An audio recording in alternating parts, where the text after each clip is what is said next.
Please rise. Please join me. I pledge allegiance to the flag of the United States of America and to the republic for which it stands, one nation, under God, indivisible, with liberty and justice for all.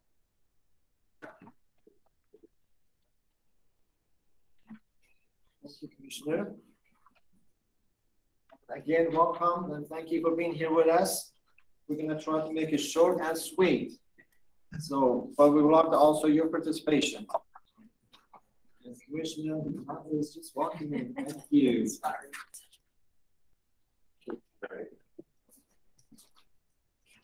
One more minute before she gets settled. Good morning, sorry. Now we have a quorum. I had a competing priority today. The next item is introduction. We're going to start with the introduction of the commissioners and then when we go to UDOT family. So I'm going to go to my right. Commissioner Natalie, please state your name and your jurisdiction. Good morning, Natalie Gochner. I represent Region 2, Salt Lake, Tooele, and Summit counties. Great to be with you this morning. Thank you. Lou Kramer, Commissioner at Large. I live in downtown Salt Lake and always a delight to be here. Thank you. Jim Evans, Commissioner, Region 3. I live in Orem, and Region 3, for those who don't know, goes across kind of the middle portion of the state just south of the Salt Lake. Commissioner Kevin Van Hassel, I'm a Commissioner at Large. I live in Vernal, Utah. Thank you. My name is Iij Grant. I serve as a chair, the privilege I have to serve as a chair for this wonderful commissioners. I would like to excuse Commissioner Law and Commissioner Law. They are on assignments. So, and I would like to also recognize our federal partners, Andrew Guerrero and Brigitte Lindell. Welcome and thank you for being here. Carlos, it's your turn to introduce our UDOT family. Thank you, Mr. Chairman. Carlos Braceras, Utah Department of Transportation. Heather Barfold, Commission Assistant. Lisa. Lisa Wilson, Deputy Director for Engineering and Operations. Robert, let's start with you and we'll do the back and forth. Robert Stewart. Robert Stewart, Region 2 Director. Ivan Arnold, Financial Programming. Monty Aldridge, Region 4 Deputy Director. Rick Torres, Region 4 Director. Sherry Hillier, Finance Director. Ben Hewitt, Program Development Director. Larry Montoya, Region 3 Project Manager, responsible for projects in the human space. Rob Clayton on the Reason Director. Andrea Olson, UDOT Planning Director. Stephanie Tomlin, UDOT Planning. Rob White, Region 1 Director. Brett Slater, Region 1 Program Manager. Eric Deal, Bridge Program Manager. Becky Nix, Bridge Management Engineer. Brad Palmer, Region 2 Program Manager. Bob Helling, STIP Coordinator. Elaine Senlove, Rural Public Transit. Diana Lecca with Corridor Preservation. Charles Stormont, Right of Way Director. Lisa Bundle, Traffic Management Division Director.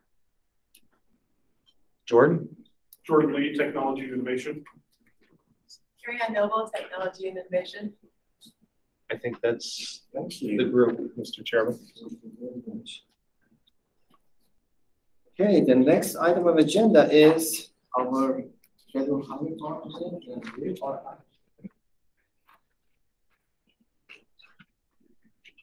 I saw you in the hallway. You have your checkbook with you, so let's see what's the. Okay, you come in.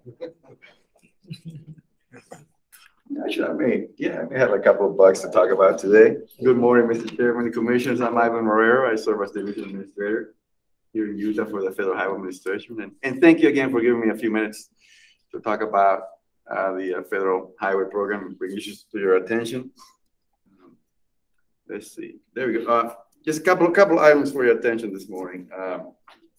We issued guidance on this program. It's called the Transportation Alternatives Set-Aside Program. And what you'll notice is that there is a big increase from the previous year's program. The new Highway Act added, increased this program from $850 million to $1.38 million, and eventually it'll reach $1.5 billion. So it's a good-sized program. And this one's aimed at small scale projects. So it's something that can be used, the funds can be used for pedestrian and bicycle projects, some some of the viewing areas, community improvement projects, preservation projects, vegetation management, and other things like that. So it's a very popular program. Again, more funds will be available for it this year. And should you decide to, they can sub-allocate 100% of the program to the MPOs and the regional transportation planning organization.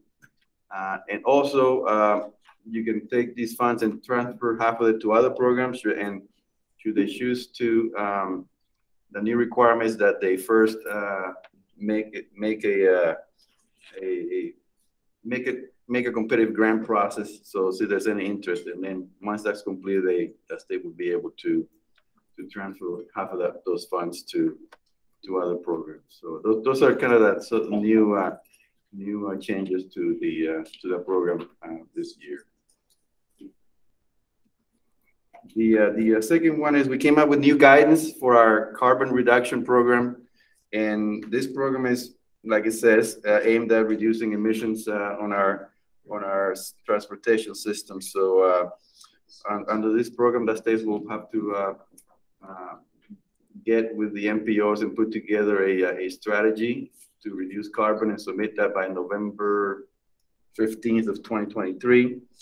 And again, this program provides $57 million. This is total. Well, it should provide $57 million or so over the next 5 years to the state of Utah. So, and again, 65% of it can be sub-allocated to the urbanized areas in the state. Let me see. Another program that's coming up. This one, just let me just start by saying the notice of funding opportunity is not out yet, but it should be coming out soon. And I think I may have mentioned it in one of my prior presentations, but it's our Safe Streets and Roads for All, or we're calling it the SS4A grant program. You know, at federal highways, we have to put an acronym on everything, so that's what we came up with for this one. And so this is another big program, up to, I guess, $6 billion over the next 5 years. And this program is one that state DOTs are not eligible for. So it would be for the local agencies, tribal, regional transportation organizations can compete for these grants. Let's see. And again, it can be used first. It's, you know, the intention is to improve safety in our local roads and urban roads. And so let's see. Oh, I was going to mention that we do have a series of webinars for those interested. The one for the tribal governments was yesterday, but on Monday and Tuesday we have a webinar for the cities, counties, and other special districts. And then on Tuesday we have the Metropolitan Planning Organization webinar. So these webinars will allow them to become familiar with the grant program, understand the application process, and all that. So hopefully anybody who's listening can and would be interested in putting in for these grants would be able to participate. And I put the link in my presentation there, so anybody who wants to be able to register for them, they can. We did issue our obligation limitation for the year. We knew this was coming, by the way. And I have to take a chance to use my fish for those commissioners who were not here when I first did this. I tried to explain things using my fish pond. As you know, the Federal Highway Funding Program is a very complicated program, but if you look at it like a fish pond, it kind of helps me understand it, at least. Hopefully you too. But we issued our obligation limitation. So basically, what we've done normally at the start of the year, we put all our fishes in the pond, we stock it up, and then once Congress issues their appropriations, they kind of put a little bit it's more like a cash limit on what we can use. So this is our cash limit for the year. It's $415 million for the state of Utah. And again, even though we have a cash limit, they can catch whatever kind of fish they want to catch. So it can be used for a different kind of funds. So again, $415 million for the year is what's available for the state. I did want to show this graph. it looks like just a straight line along the bottom. But basically, what's going on here is we try to, we keep track of inactive obligations, and that's pretty much any obligation that hasn't had any expenditure over a 12-month period is considered an inactive obligation. And what we're trying to do is make sure that money's not sitting around there unexpended on projects. So, so we produce quarterly reports, and this at the bottom kind of shows where Utah's obligation limitation amounts. And let me see, does my mouse work? Maybe I can, well, anyway, what you'll see is that we've been pretty low. Our target is 2%, and over the last 4 quarters, we've been at 0%, and that you know, that shows what great work you do here in Utah to keep the dollars moving. They're not just sitting there on projects for a long period of time. The way UDOT administers their projects is incredible, and they keep the bills moving, and they keep the projects moving and the funds moving. So in the end, it's a great benefit for the economy. And I just wanted to show you how great they've been doing. From the start, really, we've been, you know, one of the leading states in the nation when it comes to this measure. Let's see what else I have here. I just have just a couple of slides just for your information. This kind of shows the different kinds of grants that are or funding opportunities that different agencies can apply for. It's not just UDOT, but you know, the MPOs, the cities, the counties can apply for these. The ones in green are more the ones that are transportation related that our agency would be more involved with. So those are so I would probably try to include this in every presentation just to keep, you know, our big 30 or 40 viewers we have on YouTube can also see this information and know that what's coming their way. But there is a link at the bottom again where anybody interested can go and find information on these grants. Ivan, may I just ask one question? What is the University Transportation Centers program? That's usually what we have. Transportation centers in education. University can apply to become a transportation center. Basically, that provides them funds, and they can develop curriculum to train, right training. And so I don't know if we have. Do we have one here in Utah? Utah State. So Utah State seems to be one here in Utah. So basically, yeah, they would receive funds to develop curriculum to provide training, transportation related training.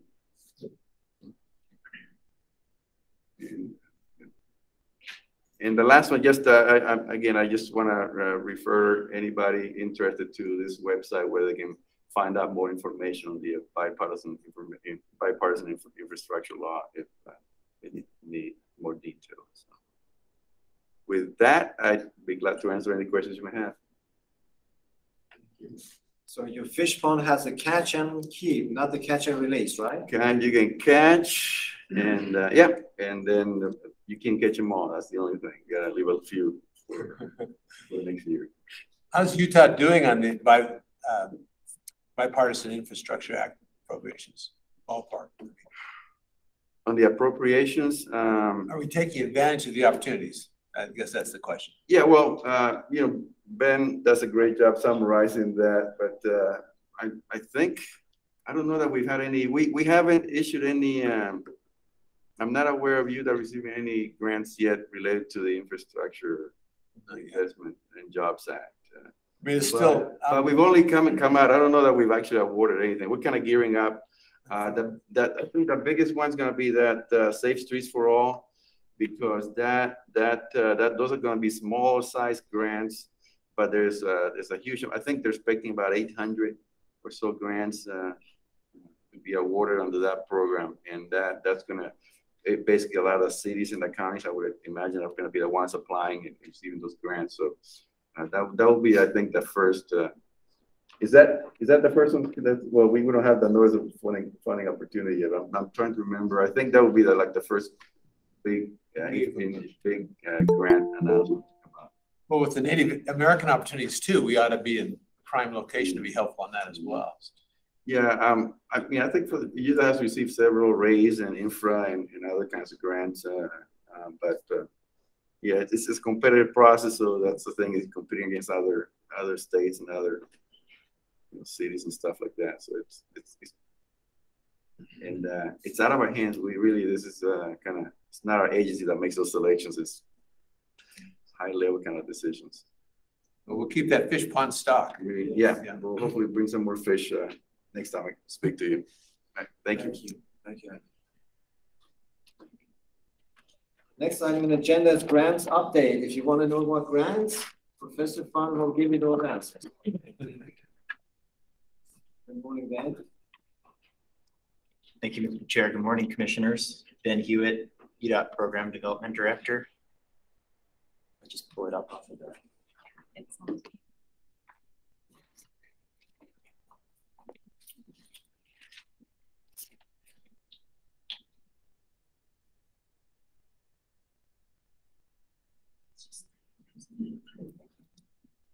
Perfect.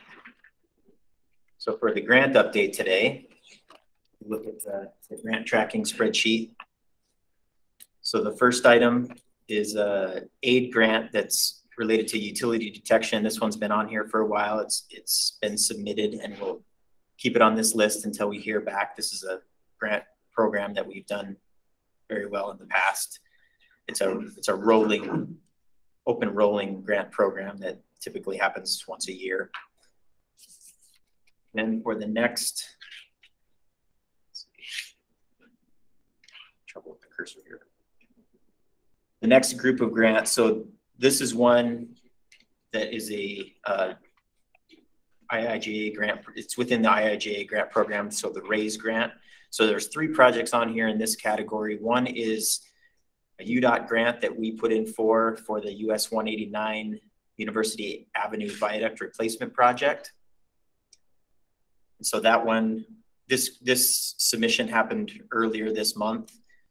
That one is a UDOT submission. And then we also have 2 other ones listed on here. They have some nexus with the commission and UDOT funding. UTA put in a grant for the 56 West Side Express bus project. That one is related to the Mountain View Corridor project. It's got some relation to the Mountain View Corridor project.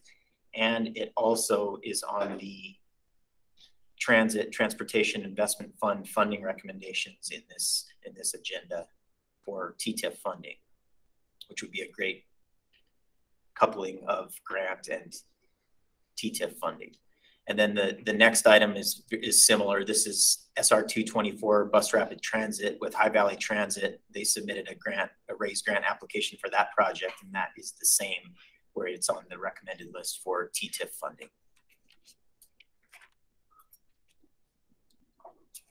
The next group of grants are this is the Iij Grant Program, new 2022 National Scenic Byways Program. We mentioned this one.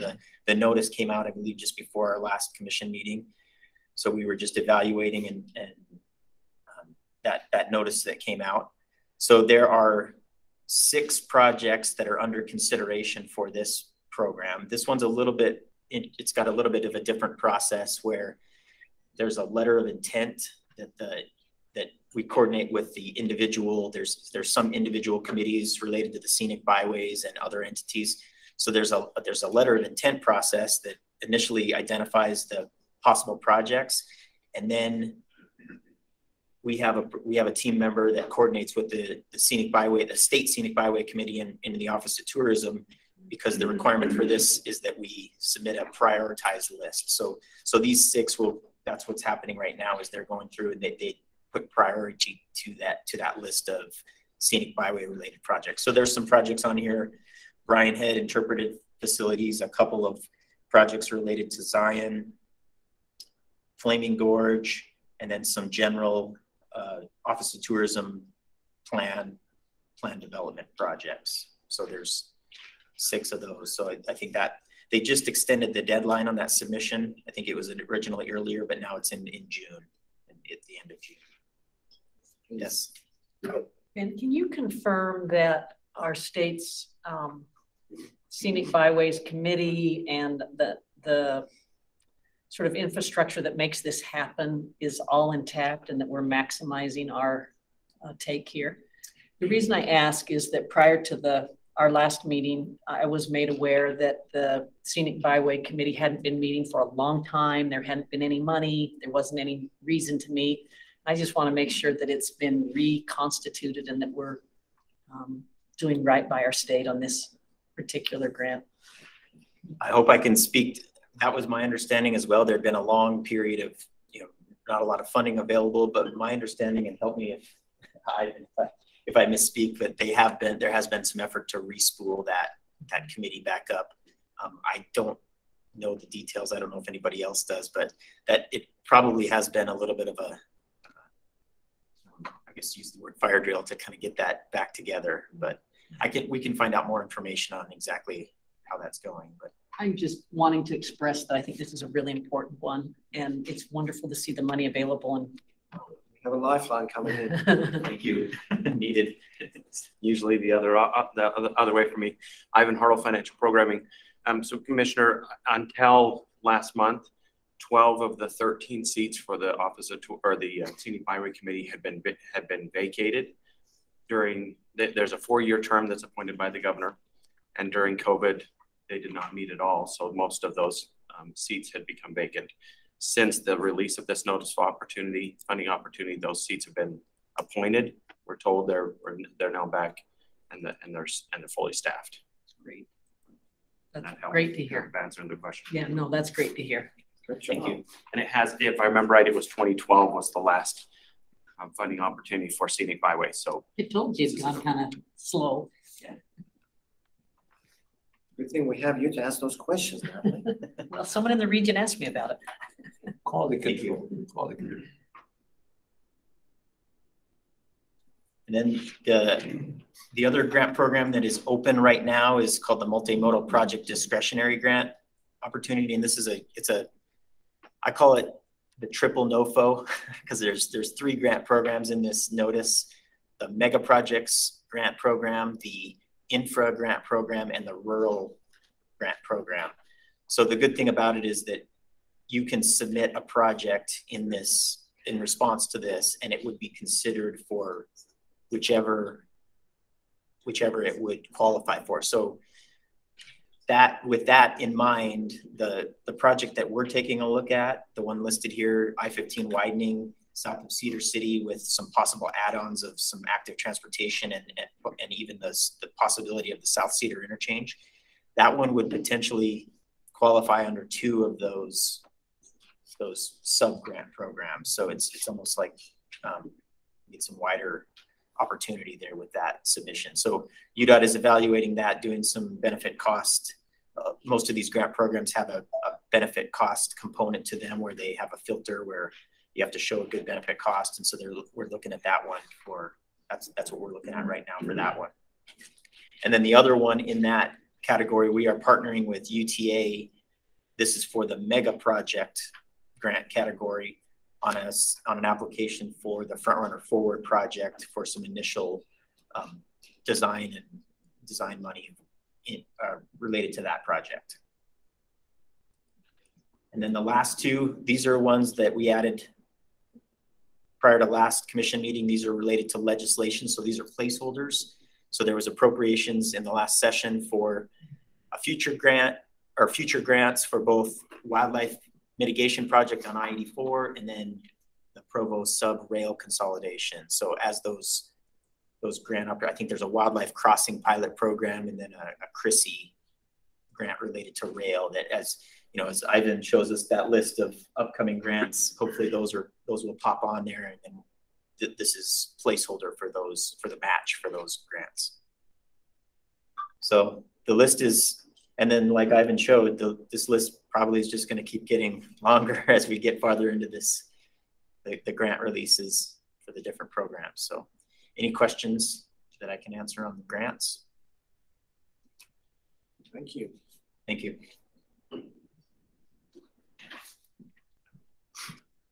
Next item of agenda is UDOT scoreboard, and let's see, we have Becky, Nick, and yes, we're going to be presenting. Becky showed up. Oh, Becky. Did you know you're going to be doing this? Found out about 7 o'clock this morning. So bear with me a little bit. Surprise, surprise. Hopefully I can do Carmen justice on this one. So just giving a brief update on where we're at project delivery status. So right now there are 7 projects that are past due. 3 of those are held up in third-party agreements. So we are working through that and trying to get those to advertisement, and the other 4 are just a couple weeks behind, and we're hoping to get those ones advertised fairly quickly. So our target is to have 85% advertised on time, and right now we're at 91%. So we're meeting and exceeding that target, thankfully, with a total of 109 advertised projects. As of April, we had advertised 18 projects, and each of those were on time advertisements. So, and set with it. Sorry. Trying to get this. So all of those were design bid build projects that were advertised on time or early, with a total of project budget of $77 million. So we're ramping up at this point. And as of right now, we have started advertising May and June projects as well. This is showing just those that are a little bit behind schedule, and then a few of them that we're still trying to work through some of our agreements on. And hoping to get those advertised and constructed this year if possible.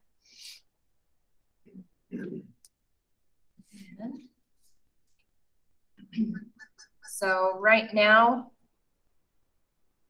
I am still trying to figure out how some of these charts are laid out. But as of right now, we have 166 projects that are contracted. So we've increased that by 10 from last month. We're about 3/4 of those contract values have been paid out, and the rest is remaining in construction right now. Contractor payments are starting to ramp up as we're starting the construction season, and we're progressing those projects forward. So we're anticipating that's going to continue to go up over the next couple months, but we had $42 million in contractor payments this month alone as we're moving forward. And this chart is, I believe, a little bit behind. So the latest data that we have is December, and it's showing that based on engineers' estimate, we were awarding projects quite a bit below what the engineer's estimate is. But what I've seen on projects lately, and what we all talked about yesterday, is we will probably start seeing that a lot closer. We are updating those engineers' estimates as quickly as we can to make sure that we are keeping up with market changes and everything else, and updating those prior to advertisement. So hopefully we keep to where the contract values are still under those engineer estimates, but a lot of volatility lately. Any questions on current project status, award amounts, contractor payments that I can provide for you guys? Good job. All righty. Thank you much, you guys.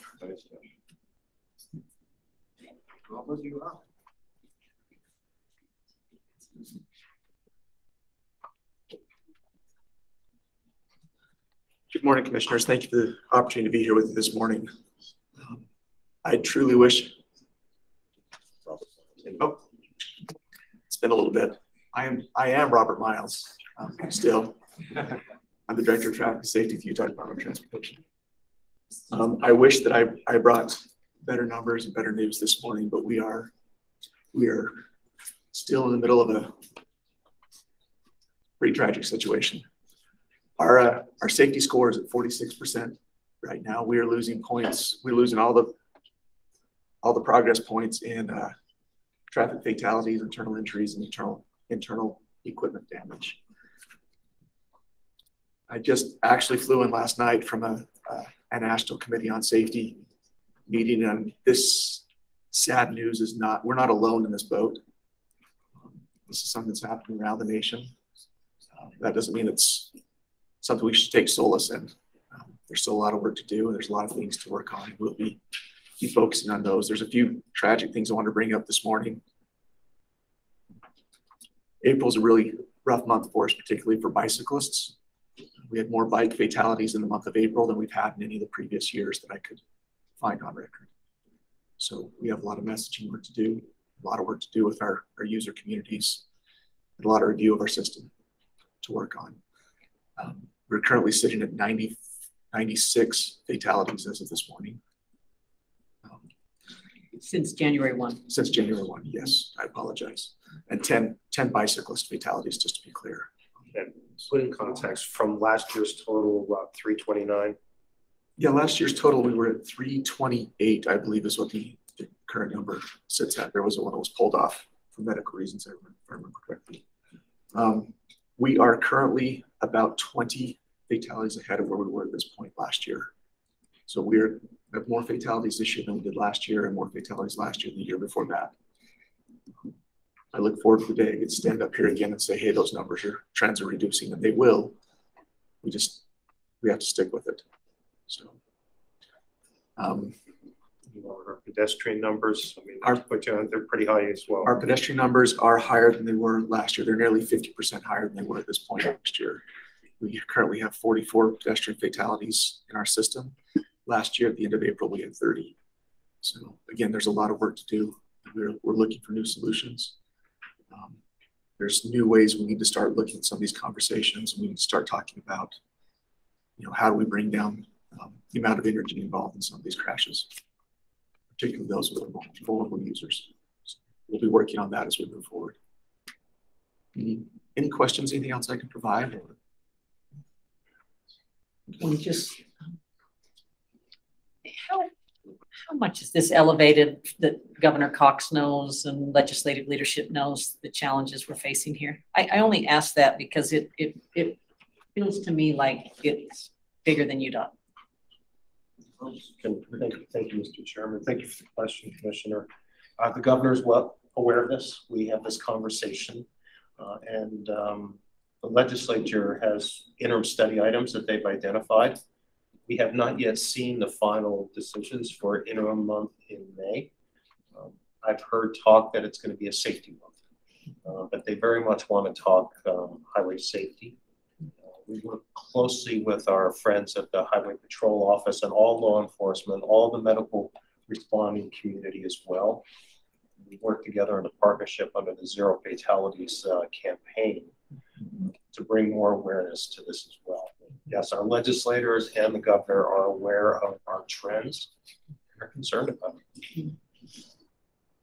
Thank you. Maybe one question. So you were at the national conference. You're seeing similar trends nationwide. What are the things you're identifying that are causing it to happen? Are they the same things that we're seeing, or are we seeing different things than we're seeing nationally? No, it appears to be the same types of things. It's hard to put a specific number on proportionality, I think.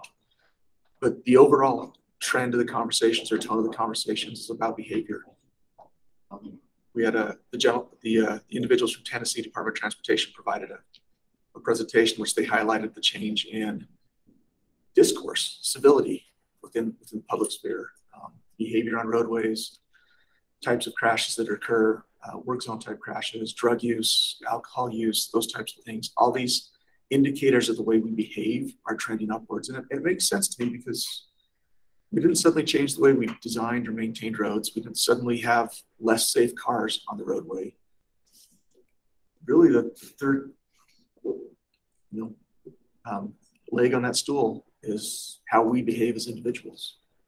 There really appears to be a change in the way people are behaving on the roadway. I think Highway Patrol has indicated that to us as well. I think they've got some good data showing that. So we will continue to build safer roads. We'll continue to find ways to make our roads safer so that if something happens, it has as good an outcome as possible. And we will continue to educate individuals, but nothing's really changed in the solution. It's about talking to people. It's about working with partnerships and striving for improvements. So, Yes, comments. Robert's being very deliberate and precise as he needs to be in his position. But in conversations with the enforcement community, people are mad. People are driving aggressive. We're seeing more extreme speeds out there. We're seeing more driving under the influence and a combination of alcohol with drugs in those combinations. There's a general angst out there in our society that people seem to be taking it out on the roads. This is something that's, it's a change. It's a change for us. And so we're working hard to try to get a handle on this. There's several national research studies trying to get a handle on this. But, as Robert knows, those in traffic safety, we try to look at least 3 years of data before we start to try to make any conclusions from this. So we're still, I'd say, very immature on the data side of things. And so I'm just speaking from conversations I'm having with law enforcement. One of our highway patrolmen pulled over a gentleman driving, I think it was about 107 miles an hour, towing a trailer. And the gentleman was belligerent to the highway patrol officer for pulling him over. It speaks to an attitude that's out there right now. When driving distracted, when I drive by somebody, I look over doing something crazy, sitting on the phone. What is the most dangerous thing you do every morning? Is drive. What is our vehicle mile travel? Are we up from where we've been? All the miles? That is a really good question. Do you want to go to the graphic showing the we're having a little problem with the graphic this morning, Carlos. I'm a little embarrassed to tell you. It feels like it's us. I'm trying to that out. No, Commissioner, we'll have to get that number. I'll have to get that number to you later today. Our VMTs are up. We'll look at I just look at our day-to-day numbers that we watch out of the TOC. I haven't seen the annual numbers rolled up yet, but we're seeing lower VMT numbers in the morning peak periods. Afternoons are above where we were in 2019. We're seeing more people drive more miles, but they're driving at different times a day now. Even with gas prices out of the stratosphere, I missed that. I'm just gonna say, even with gas prices being so high, they're still on the road, They're mad because of the gas prices. Yeah. Okay, anything else? Thank you. All right, I've taken too much time. Thank you for your time this morning. Next item of agenda is public comments. In this section, we will have to hear from Mark Mortensen, who's calling from, Southern Utah Bicycle Alliance. Be followed with Elizabeth Wade. Comments, and also we'll have the presentation by Commissioner Van Tassel. So, Mark, good morning. Hey, good morning. Thank you. Good morning, commissioners, Mr. Braceras and others that are there. I regret not being there in person, but our city is preparing to host the Ironman World Championship, and St. George is a bustle right now, and we're very busy. I appreciate the opportunity to address you today. And again, my name is Mark Mortensen. I'm the co-president of the Southern Utah Bicycle Alliance. And I'm also the assistant city manager here in St. George City. I'd like to direct my comments to a proposed multi-use trail along SR7, otherwise known as the Southern Parkway. 3 weeks ago, two brothers, and this was part of that report you just heard. 3 weeks ago, two brothers and best friends, Matthew and Adam Bullard, were killed on Telegraph Drive in Washington City by an impaired driver. They were riding in the bike lane exactly where they should have been. Both their 15-year-old sons were following them 300 feet and watched and witnessed the crash unfold. These tragic deaths were completely preventable. The Southern Utah Bicycle Alliance with the City of St. George, Washington City, Mothers Against Drunk Driving, and others came together last Friday on a rainy Friday afternoon at the crash site to honor the fallen cyclists and their families and to draw attention to the danger and even death that can result by impaired driving or distracted driving. In 2013, a local nurse practitioner and beloved cyclist in our community, Braden Nelson, otherwise known as Booyah, was struck and killed by a vehicle on SR7 due to poor visibility in the evening. He was riding exactly where he should have been when he was killed. SR7 is an extremely popular cycling route, and we see hundreds of cyclists per week on this section of roadway. 18 months ago, our amazing Region 4 staff, under the direction of Rick Torgerson, who we really appreciate. We appreciate his partnership and approaching Southern Utah as not only a place where vehicles can get around, but also looking at all modalities on our roadways. We work closely with them, the City of Hurricane, the City of Washington, and St. George, to come up with an alignment for a multi-use trail along the Southern Parkway. The purpose of this trail is to separate pedestrians and cyclists from vehicles moving at high rates of speed, for the sole purpose of safety. For the Southern Utah Bicycle Alliance, this trail is of the highest priority, and the same could be said for all the neighboring cities. That is a dangerous roadway for cyclists. It's a beautiful roadway, and it's a very needed roadway, and we really appreciate it. But it also, in the same sentence, it's also a very dangerous roadway due to the high rate of speed of vehicles on that roadway at 60 miles an hour plus. I would ask all the commissioners to please consider funding this multi-use trail project that aligns with the Parkway for active transportation. Our goal at the Southern Utah Bicycle Alliance, the City of St. George, and all of our surrounding cities like yours is no fatalities. Thank you, and I'm happy to answer any questions you may have.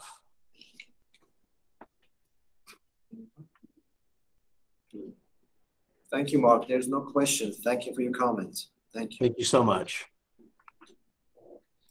Elizabeth? Good morning. Good morning. I'm Elizabeth Mcmillan. I'm the Director of Communications here at UDOT, and I will be reading a comment that was sent in advance. Reading on behalf of Kim Carson, Chair of High Valley Transit Board of Trustees, and Christopher Robinson, Chair of the Summit County Council. Dear Commissioners, on behalf of High Valley Transit and Summit County, we'd like to express our deep appreciation for the support that your UDOT staff has provided to our respective organizations over many years of partnership, but especially during the last year as we activated a new independent rural transit district to serve the residents and visitors of the Wasatch Back. The new staff at the public transit team and Mr. Farnsworth at Region 2 have been particularly supportive in our efforts to navigate new funding opportunities and to pursue the large-scale capital projects that are critical to our greater Wasatch Back community. We look forward to hosting the commission in Summit County in the fall. Very truly yours, Kim Carson, Chair, High Valley Transit Board of Trustees, Christopher Robinson, Chair, Summit County Council. Thank you. Commissioner? Thank you, Mr. Chairman. It's my opportunity today. I'd like to make a few comments and then reserve the ability to make a motion after, if I might. Last month, as we met and gathered, it was to my disappointment that I learned of Linda Hall's retirement.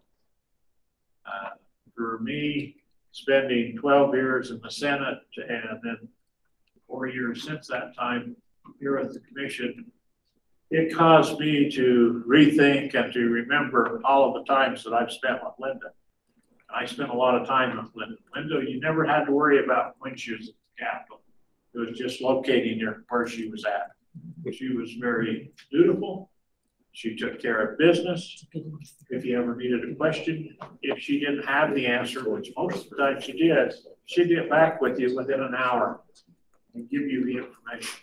She was always great at telling you the strengths and the weaknesses of what we're doing and why UDOT was wanting to do it, and the recommendations. We owe a lot to Linda. She did great things. And I hesitate because we have great employees here at Utah. You do a great, all of you do great work. But I go back kind of to the big three. It was John Norda, Carlos, and Linda. That was my first dealings with the Utah Senate. And they gave us it's just a wonderful opportunity. And all of us has experienced the success we've had in Utah as a result of their leadership and their council. And to all of the other employees, I recognize you. We couldn't do it without you. I know we're stressful. We haven't built many of them. There have not been many employees added to the UDOT team.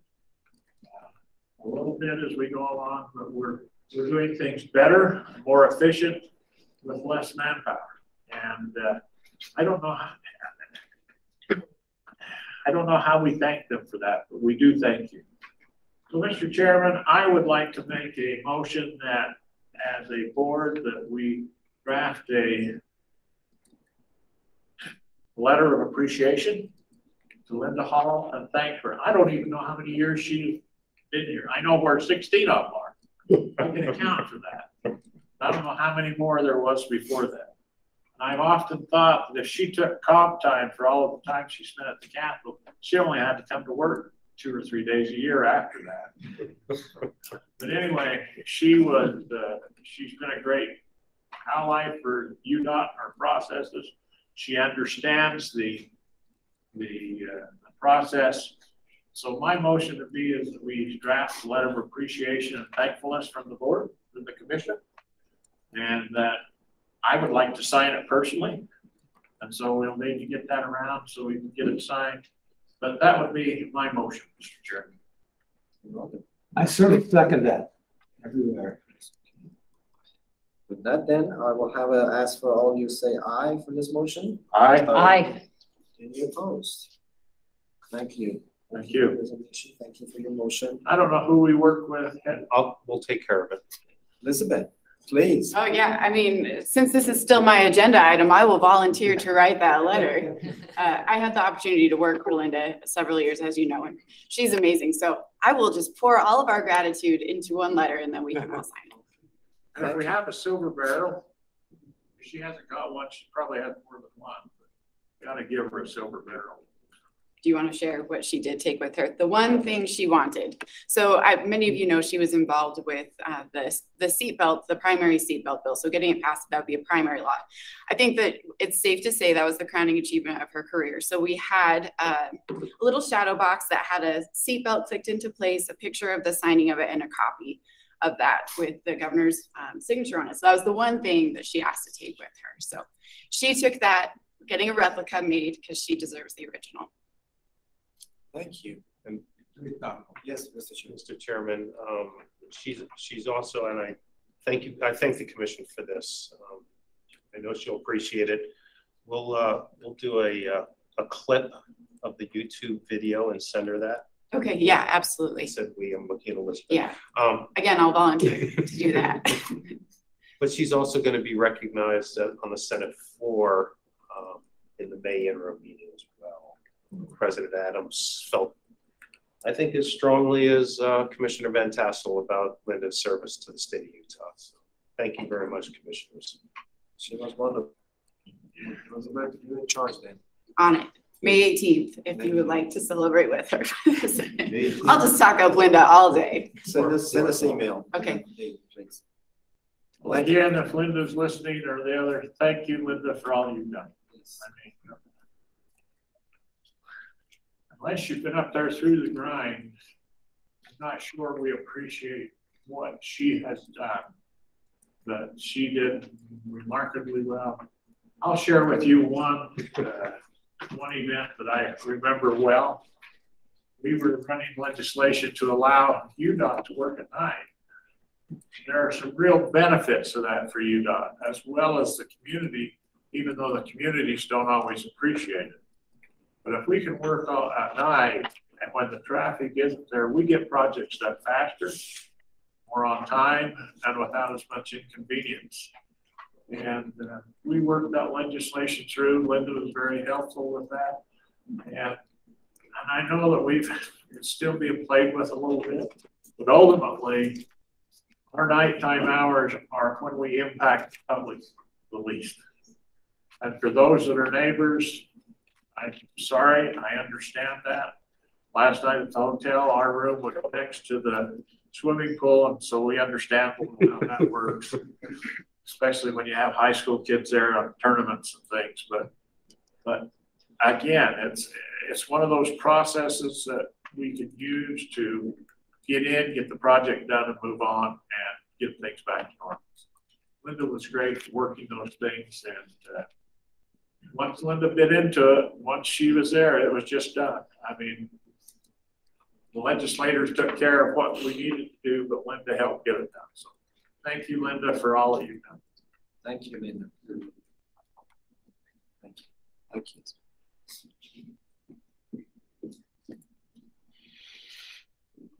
Okay, unless you're scheduled to speak later on in the agenda, now I invite the public to come forward and speak to us.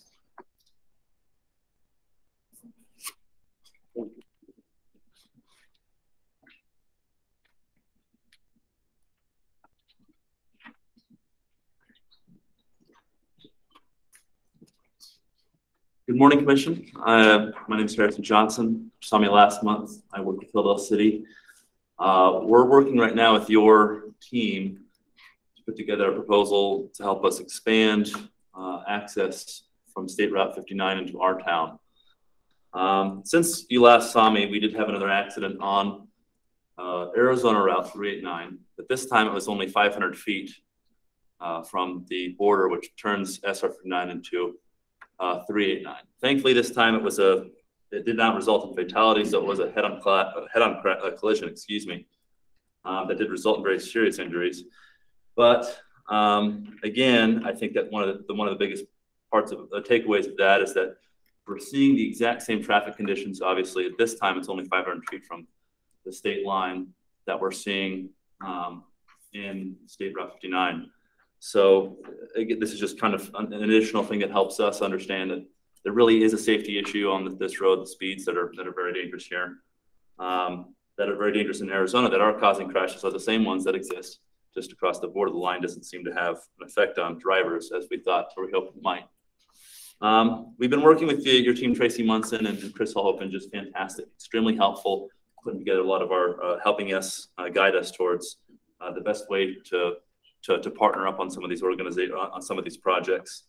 What our community has as the city of Hilldale, if you're not familiar, the town of Colorado City, Arizona is just to our southern border. We share a public works department and a streets and roads department. We have a full-time staff. We have growth in the city, so we have people moving in. We've got developments coming in. The cities are planning to leverage that development to help expand access on State Route 59 and Arizona 389 to create safer road conditions. But all of those resources being said, we still only have an annual budget of $500,000, which is very low for us. We're barely able to keep up with just regular street maintenance to keep things safe as it is. What I'm sure we'll be coming to ask you here in the future is obviously for some funding and for some help on that project. The project scope that we have right now with our engineering team estimates that it's going to be $3 million roughly to just expand just one entrance from the highway into the city and to increase or add turning lanes, add widening and stuff like that. That'll help increase the safety of turning off that interstate and then slowing the speeds. So that's a big thing. Obviously, $3 million represents our entire budget for streets and roads for several years, which is something that we would be very difficult doing. So I'm sure we'll be coming asking for some assistance for that in the future. Additionally, we'd like to connect the dots. I wanted to use that metaphor here, but the Department of Transportation in Arizona and the one in Utah to kind of share some of the information, the same kind of road condition issues that they have, and bring that to your team there so that you guys can have an opportunity to see what they're seeing on that side of the border so that we just don't have that state line. So that's all I have for you today, guys. I really appreciate it. Again, thanks for letting me come up here and harass you again. So have a good day. Thanks, guys.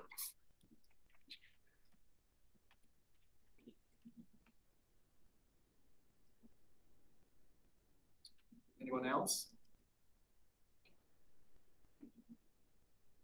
Okay. We're moving on. Thank you. Item number 6 is consent agenda, and we have items coming forward already. Thank you.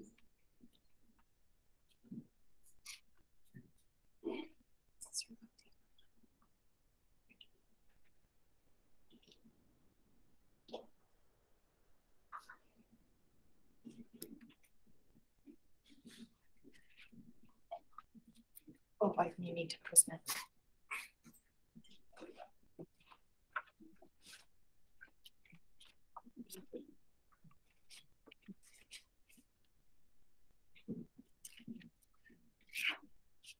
First item, item number 6, is the consent agenda, which includes the. Introduce yourself. Oh, thank you. My name is Ivan Hartle. I'm the UDOT Financial Programming Director. Our first item that we have for our consent agenda is the March 24, 2022 Commission meeting workshop, the programming workshop part 1, the commission tour, and the March 25, 2022 commission meeting. Included is a list of projects that are either at award, at a point in the project where we can recover and reutilize those or reprogram those funds, or project closeout. So included again in the minutes, not to make anyone motion sick. And here's the minutes that we go through for the programming workshop, followed by the tour.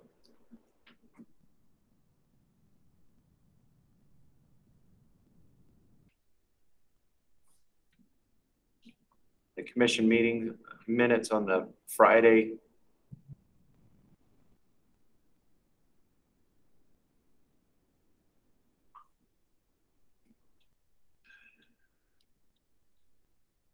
And finally, a list of 2 projects that are in one of those 3 stages that I talked about earlier, returning funds.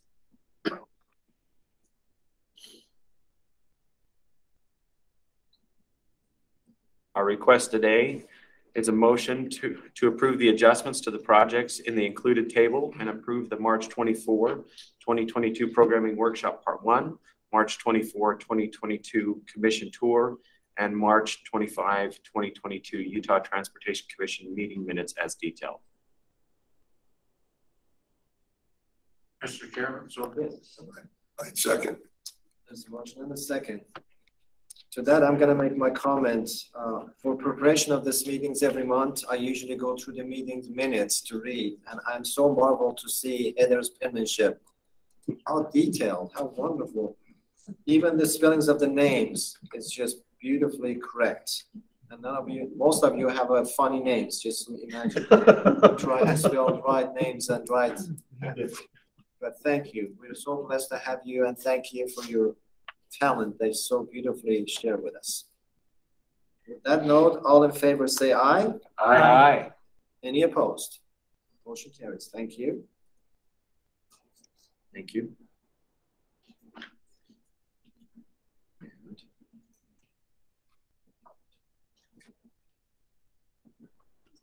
Don't think my computer's having the same problem that Kate experienced last month, but it does not want to update. So we'll kickstart it a little bit.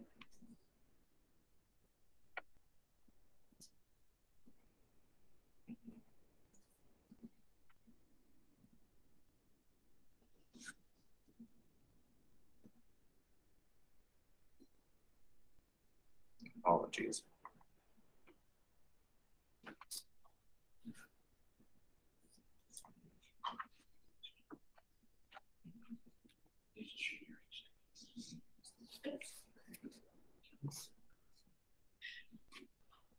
Okay. Thank you.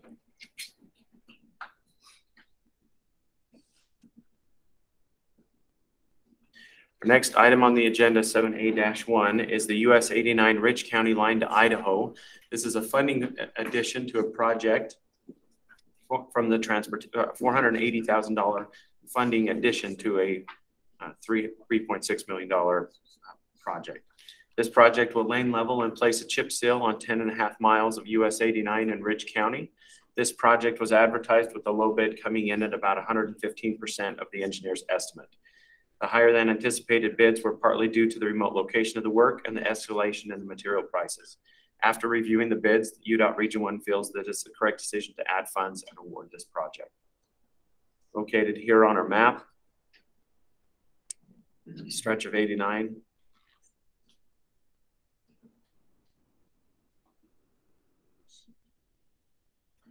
Our request today is a motion to add funding to the US 89 Ridge County line to Idaho chip seal project as detailed. Yes, Make that motion. please. Second. There's a motion and a second. Any other questions from Ivan? Seeing none, all in favor say aye. Aye. Any opposed? Item 7A-1 is approved. Thank you. 7A-2, this is a project that we reviewed yesterday in the commission workshop part 2, the I-215 southbound frontage road, 4100 south to 4700 south. This is a new project. It's a new TIF funded project with a project value of $32 million coming out of the TIF funds. The project scope is to construct a new off-ramp and frontage road system on southbound I-215 from 4100 south to 4700 south. The project scope also includes construction of new cross streets from the new frontage road to 2700 west at 4250 south and 4400 south. These improvements will eliminate backups on I-215 main line from the 4700 south off-ramp. The project will also improve connectivity from I-215 to the local network by dispersing traffic from 4700 south to 2700 west. House Bill 3 from the 2022 State of the Utah General Legislative Session directed the department as follows. The legislation intends that if the Department of Transportation determines that land owned by the department near the Calvin L. Rampton complex is surplus to the department needs, proceeds from the sale of the surplus property may be used to help mitigate traffic impact associated with the Taylorsville State Office building. In addition, Taylorsville City will pay $900,000 per year from their county of the first class distribution for 15 years to the Transportation Investment Fund to help fund this project. It is estimated that the value of the land sold as surplus is approximately $7 million. The funds received from the sale of the surplus land will be returned to the project in accordance with the legislation. The scope of this project was directed by the 2022 Utah General Legislative Session, but the funding amount was left to be determined by the department and approved through commission action. Located here on our map, the southbound on I-215 at 4100 south to 4700 south.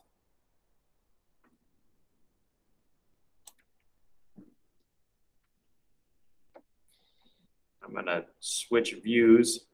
I apologize for the size. Yeah, right in backyard. So located here, 4100 south, where the off-ramp would begin, there is a northern, oh, that took me to the beginning. There's the northern access road that was discussed, shown here, connecting the frontage road to 2700 west.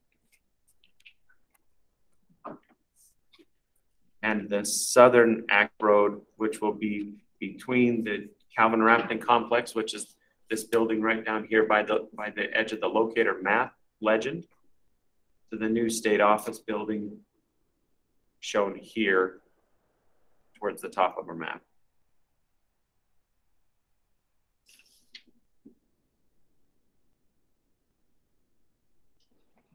Mr. Chairman. Yes. With the consolidation of the state office building and the Capitol to here, this is a very much needed project. And I make a motion that we support this project. I'd second. Make it easy on you, Ivan. Motion and a second. Any other questions, comments? Seeing none, all in favor say aye. Aye. Any opposed? Item 7A-2 is approved. Thank you.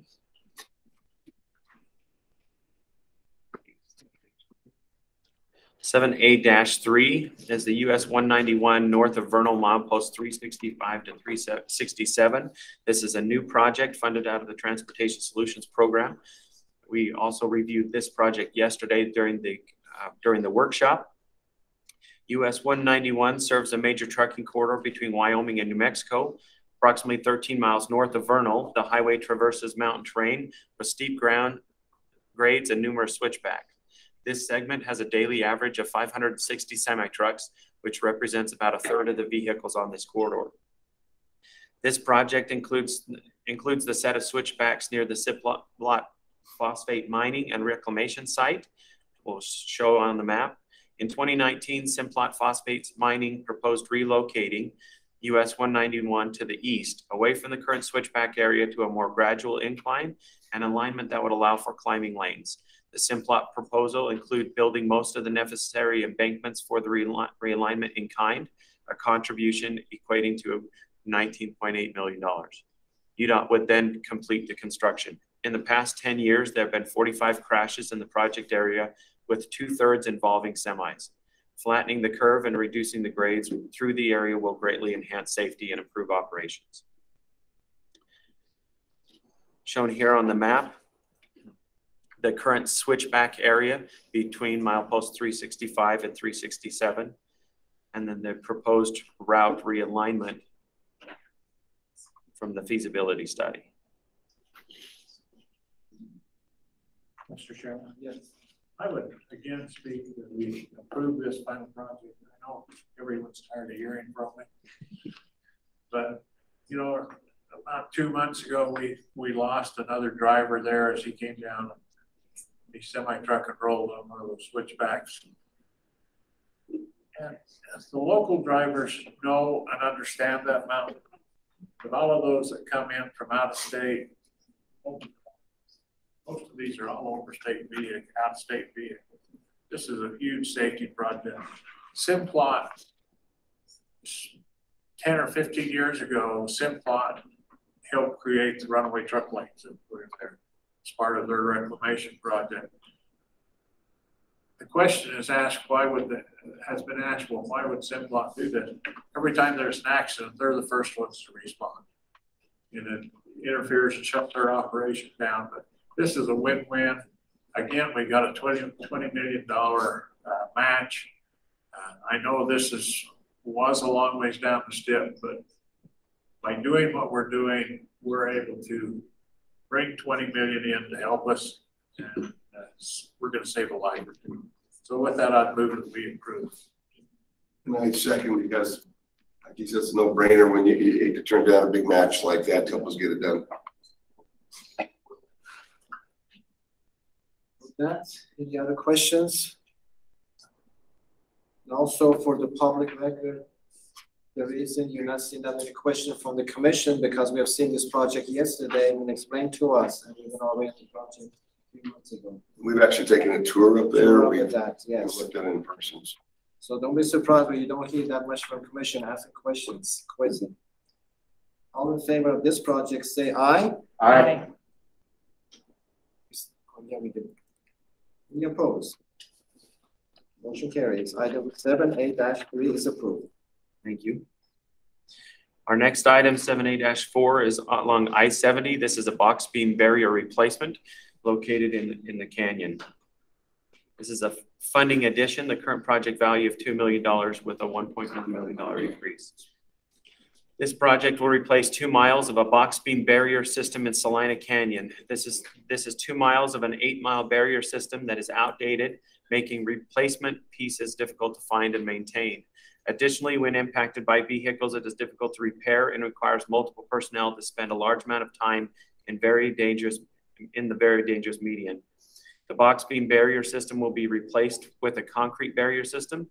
Concrete barriers require very little maintenance and therefore will reduce the time needed for personnel to repair the damaged areas as well as to reduce costs. The barrier system is located in a canyon where precipitation and runoff flow from one side of the road to the other. With a concrete barrier system, the flow of water is impeded and will cause standing water on the roadway. A roadway drainage system will be installed to mitigate this issue. The additional funds are needed to add the drainage system as well as inflation and construction costs. So located here on our map, east of Salina on I-70, located here.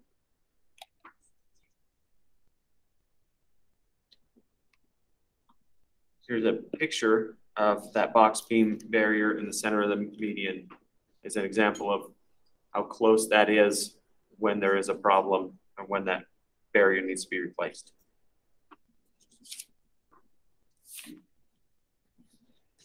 Our request today is a motion to add funding to the I-70 box beam replacement phase 1 project as detailed.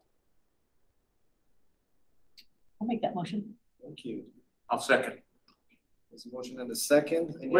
Go ahead. With the comment that there's a lot of shadows in this canyon in the wintertime, I'm sure.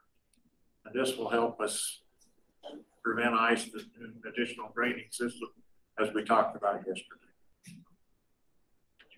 Thank you for that extra comments. Any other questions, comments? Seeing none, all in favor say aye. Aye. Any opposed? Item 7A-4 is approved. Thank you. Our next item, 7A-5, is the TIF 2022 workshop funding recommendations. This is the new project list. From the 2022 Utah General Legislative Session, House Bill 3 included the following language.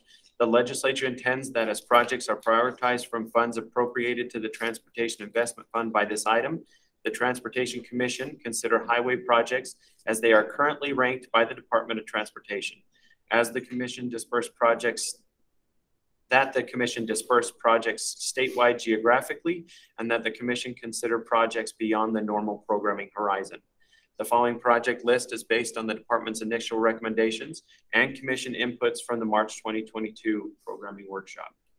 Shown here on our table, including Lehigh 2100 North Freeway at $395 million, the Bangerter Highway interchange at 2700 West of $87 million, Bluff Street, which is SR 18, St. George Boulevard to Main Street, $28 million, 1800 North or SR 37, 2000 West to Main Street of $110 million, US 40 eastbound passing lanes east of Fruitland, $15.5 million, US 89 passing lane North Hatch and Hatch to Elkhorn, $12.1 million, and the US 89 passing lanes Peria to Park Canyon and Kitchen Corral Wash to Park Canyon, $12.2 million.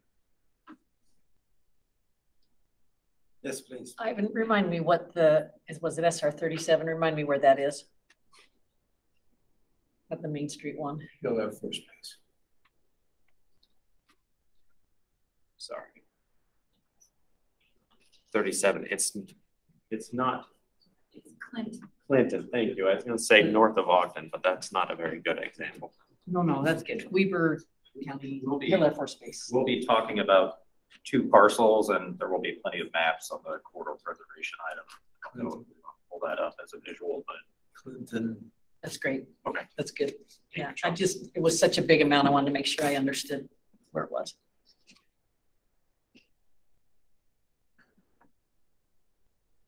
Our request today is a motion to approve the TIF highway project list as detailed. So moved with the motion. Okay.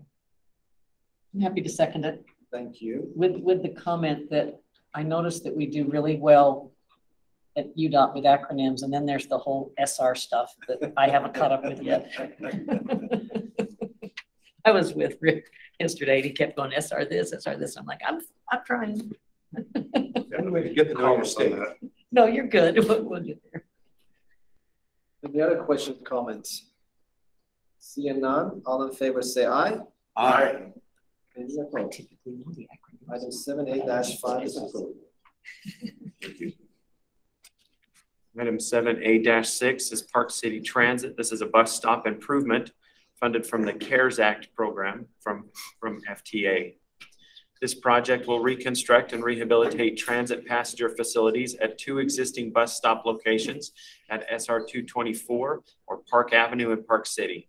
These stops currently served by 90% of the Park City transit routes and continue to see the highest boarding and alignment numbers of any stop in the system. So shown here on our map, Kearns Boulevard and Park Avenue down here on the lower left side of the map.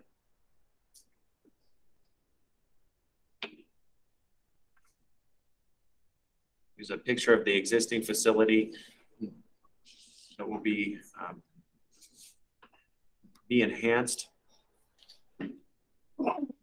Excuse me. What kind of improvements, Ivans, they're gonna be adding to that? Do you have any idea what they're gonna do? So they'll improve the site, which includes better passenger access, as well as more protected passenger waiting facilities right here.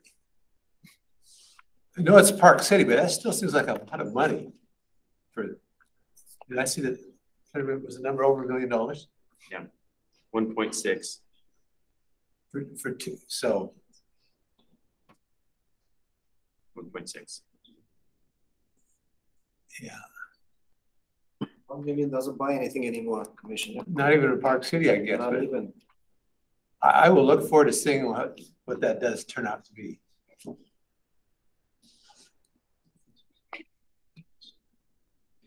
Our request today is a motion to approve adding the Park City Transit Bus Stop Improvements Project to the current STIP as detailed.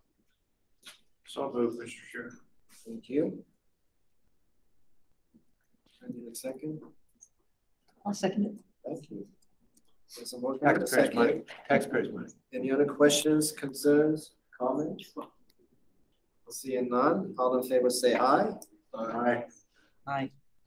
Commissioner Kramer, did you say aye? I'm still debating it Okay. in my mind, but aye. Okay.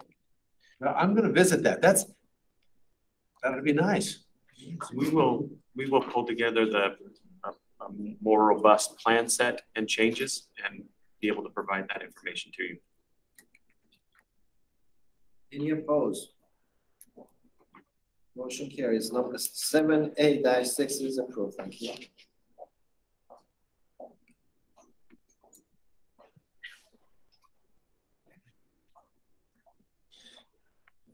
7A-7, this is a High Valley Transit facility. Earlier in the meeting, in the public comment, we heard from a High Valley Transit public comment. Before I'd like to present this motion, Caroline Rodriguez, the High Valley Transit Executive Director, is here. I would like to talk through High Valley Transit. Scroll down to her couple of slides that will talk through their program.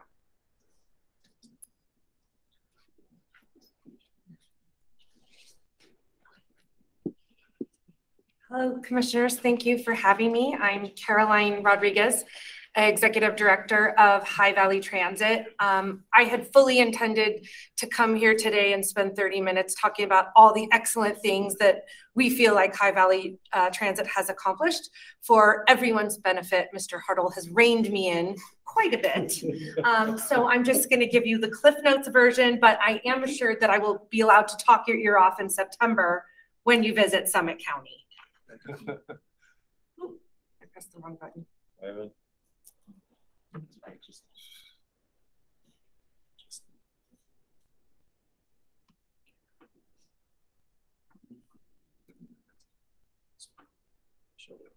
Okay.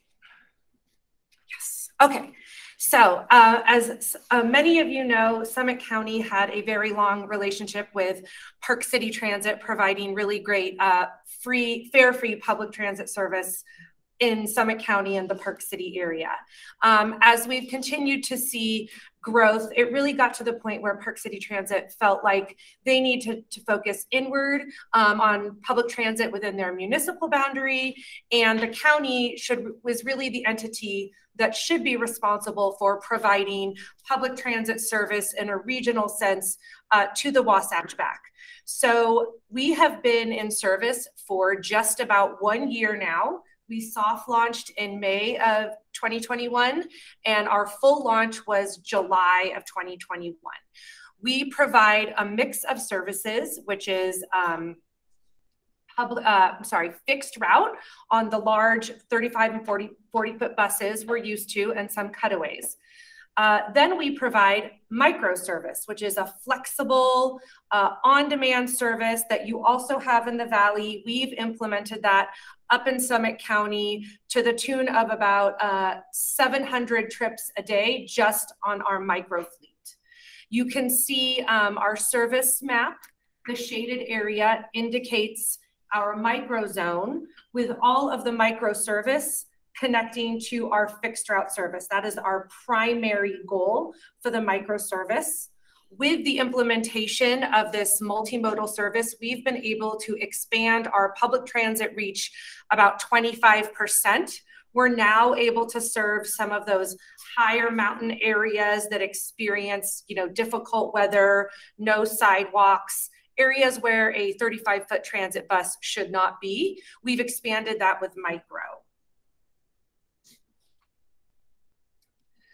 What you see now is what our fleet looks like. This is one of our stops. We are at, this is our micro fleet. This model is my favorite model, my 11-year-old daughter. But the reason I want to show this picture is not only to show you that we have a different fleet size and look than maybe you're used to, but also that one of the things we're really proud of at High Valley Transit is that we have a lot of 11-year-old kids using our service and using it by themselves. And we've been able to do that safely and efficiently and make the service work for all different people on the Wasatch Back. And since launch, we're getting near to 700,000 riders in less than a year. So what we're doing is using our partnership with the public transit team, with Park City Transit, and providing this very, very fare-free, robust service in the Wasatch Back so that we can help move a lot of those folks who would have been alone in their cars on 224 and 248 into a flexible, fast, efficient transit service that works for them. Thank you so much. I have a Question. Yes.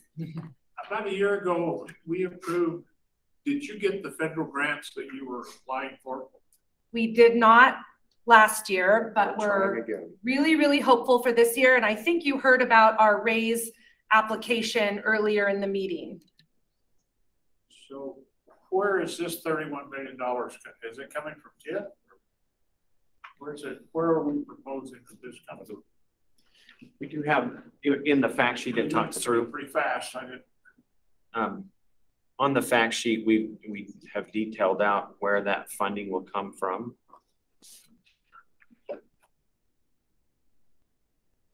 We have $600,000 of CARES Act, 3.3 million of the CARISA. These top three are the COVID relief bills. Then 4 million from the ARPA program. High Valley Transit through Summit County has a $10 million local bond available.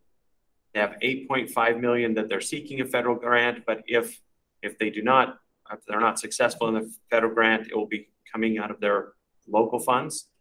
And then they have a local in-kind match that they have the land already secured, 5.1 million. So this is not coming from UDOT funds. We're supporting it, we're recommending it. Correct. This funding's going to be through, through the Federal Transit Authority or local money. I know they needed that so they could get somewhat a better chance to qualify for the federal grants, if I remember right. So what kind of buses do you have? Electric, gas, hybrid? What do you use? So what we have now is are a mix of CNG, clean diesel, and the old school diesel you're used to. We have 4 electric buses coming the end of this year, an additional 4 electric buses coming the beginning of next year. And this current request is to help fund our facility, which will actually give us a place to charge electric vehicles. I don't know if anyone has driven up I-80 recently past Park City. You may have seen a white circus tent on the side of I-80 that looks really fun. It's actually not that fun. It's where our maintenance crew is doing all of our work out of, including on frozen ground with our AED device on a pallet on the ground. That is what this is to fund. So in addition to that charging capacity, so we will have somewhere to actually charge vehicles. So Carolyn, where's the campus? Is it where the tent is, or? No, actually the campus is just adjacent to the UDOT facility up in Summit County by the Home Depot, south of 40. And it's part of a larger county complex of 150 acres. And we have just under 8 acres, a piece of that. You're intending to stay free fare going forward? That's the intention? That is our intention, yes. Thank you. I hope I will not be touring you around the tent in September, but I think it is likely that you will get a flavor of the tent.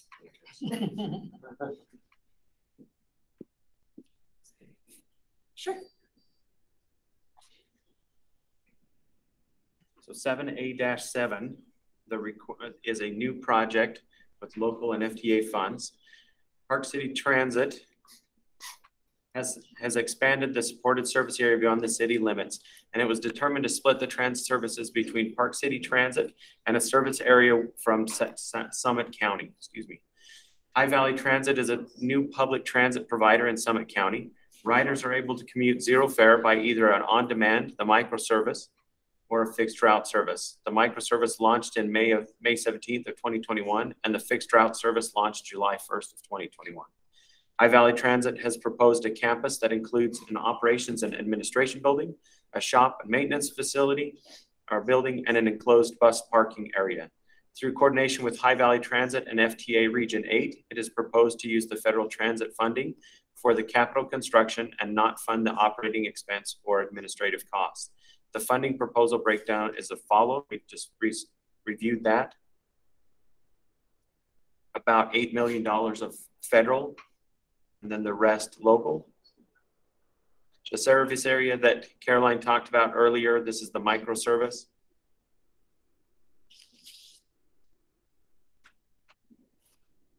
Followed by the fixed route and the connection points with Park City Transit.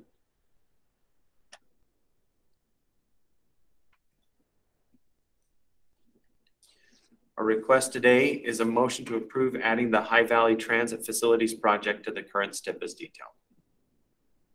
Nagi, I'd love to make that motion. And as I do that, I'd love the commissioners to just think for a moment about how difficult it is to make something like this happen. You know, to take in a really important county like this and all of the interlocal things between the county and the city and dealing with expectations in a community like this. I'm really impressed with what's happening here, and I think it's great to see the federal funds going in this direction. Especially seeking the many different sources of funding. Yeah. We've worked on this for a long time. Yeah, sometimes you deal with things that there were people who had already figured out all the hard stuff and you're just keeping it going, but this is all like on the learning curve, steep stuff. Startup. Yeah. Mr. Chair, I'd second. Okay. Are we asked to put 31 million into this? Because I thought some of it's not. It's not ours, we just approving that. We're in support of this. The commission's approving the federal funds. There's a grant going through a request that this will help maybe get that here. Yeah. We are approving the federal funds, Commissioner Blue. Okay. Okay. Any other questions, comments, concerns? Seeing none, all in favor say aye. Aye.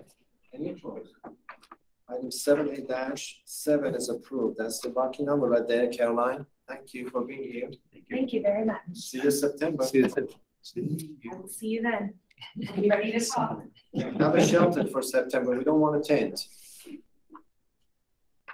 Well, not a $1.6 million shelter either. That'll work on details.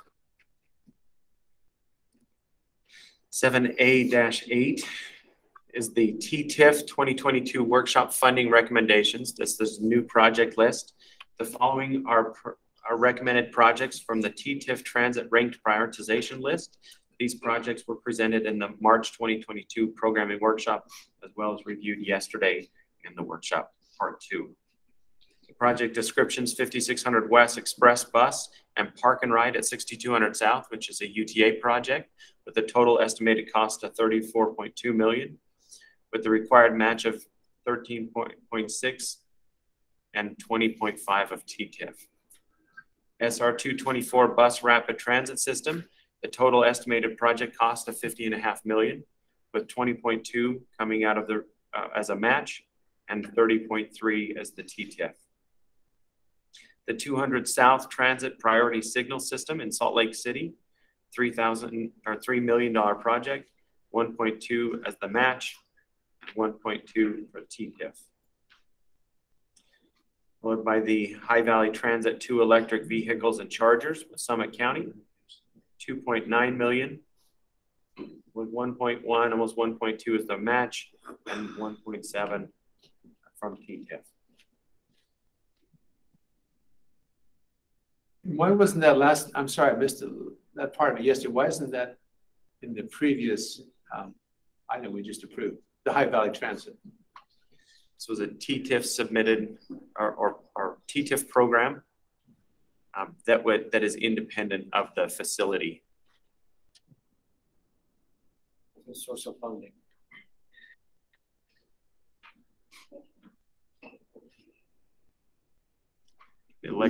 Electric vehicles can be hard, and the chargers can be hard to meet by America.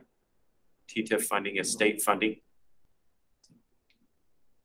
Did we ever identify, well, Natalie asked yesterday, good question, location on 200 South where that would be the actual? You did get the answer to that. Somewhere between, I think it was State Street and 4th East. So, and that surprised me because I thought it would be west of State. But. Okay. Thank you. Our request today is a motion to approve the TTIF transit project list as detailed. I would make that motion to approve this. Second. I'll second. Thank you. Motion and a second. Any other questions, concerns, comment? Seeing none, all in favor say aye. Aye. Any opposed? Item 7A-8 is approved. Yes. Mr. Chairman, I would like Ivan to maybe introduce the Elena. Okay. You're seeing a lot of work in the rural transit area, and I think the lady that's been responsible for a lot of the work the commission should get to know. So let me introduce her. I get a phone a friend. So Elena Spenlove, we stole her from a different division, shamelessly stole her from a different division within UDOT. She started the beginning of December. Yes. And has hit the ground rolling on that steep learning curve with High Valley Transit and all of the other programs that we have in our rural transit program. So. Thank you. Thank you. I think it's important for the commissioners to know the people that are working to make this stuff happen, to make Ivan look good. That's my job. Thank you, commissioners. Elaine has been working in the process improvement division of UDOT, and before that within the utilities coordination for the department. So very good at understanding the needs of communities, the needs of the different, I'll call them sub-recipients because that's what we have within our rural public transit program, but the utility companies understanding what we can and can't do. So I can't say how excited I am to have her as part of our team. Thank you. Thank you.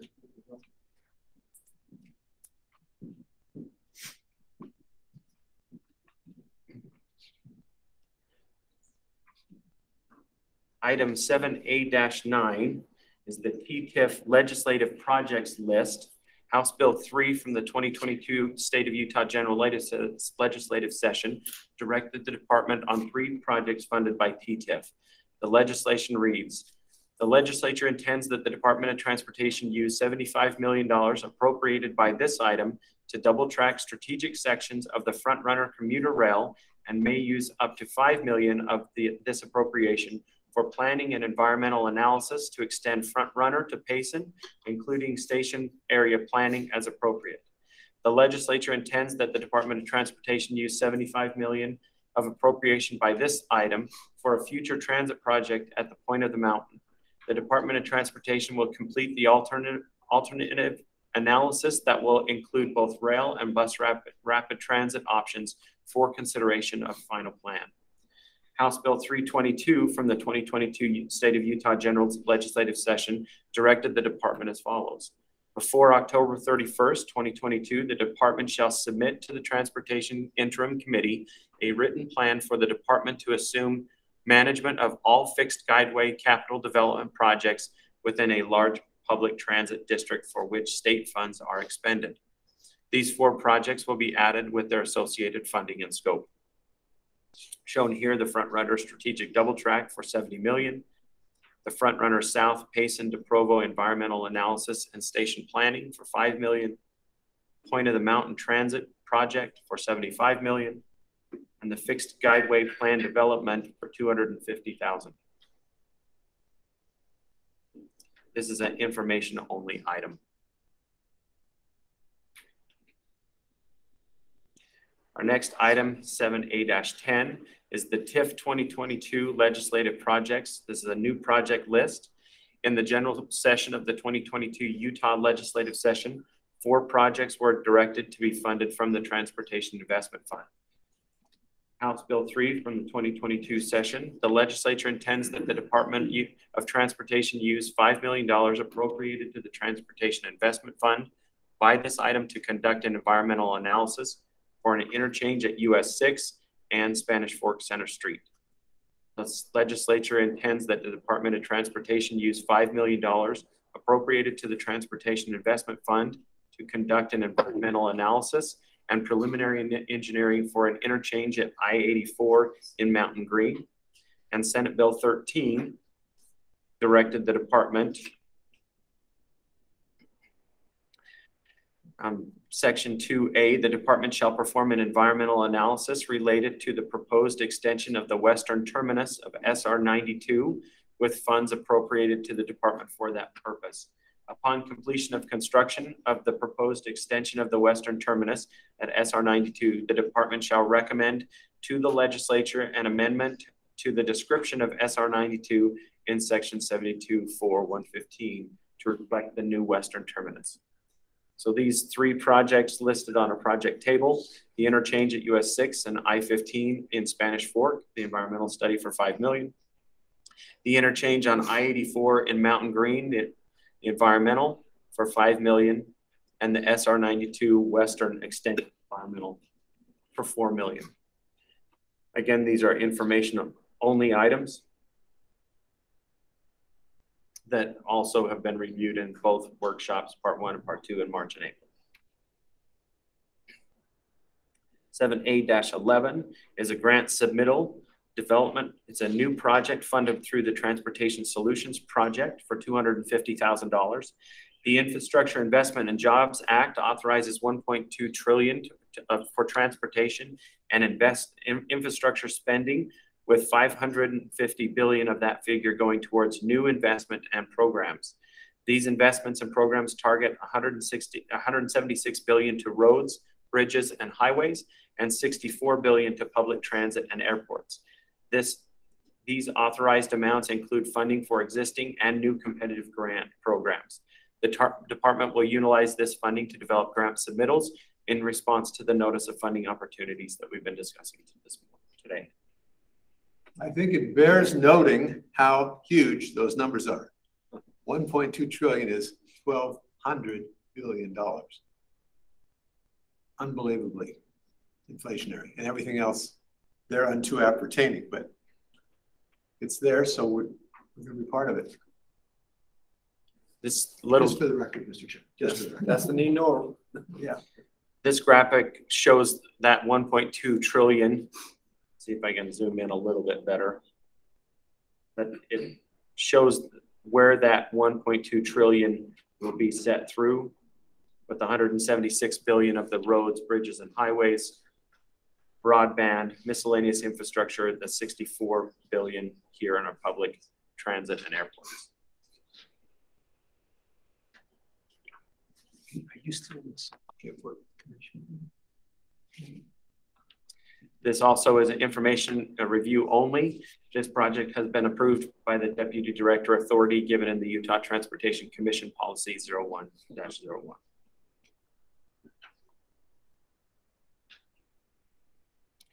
Next item, item 7A12, Central Corridor Transit, Provo to Lehi, is removing funds. These are local funds. The scope of the project was to create an environmental document on the Central Corridor for transit from Provo to Lehi. The project scope has been reduced to further station area planning and develop a project delivery plan. The Mountain Land Association of Governments plans to reprogram the funds that are proposed to be removed. This item was approved by the Mountain Land Association of Governments MPO TAC on February 28, 2022, and the Regional Planning Committee on March 3rd of 2022. Can I make a comment on that? Yes. So they basically decide to look at different chunks. You know, it's the whole project they still want to do, but they're saying let's use some of that money and do it. Focus on one section at a time instead of saying we're going to spend the money on the whole corridor at once. And so that's why they're doing that right now.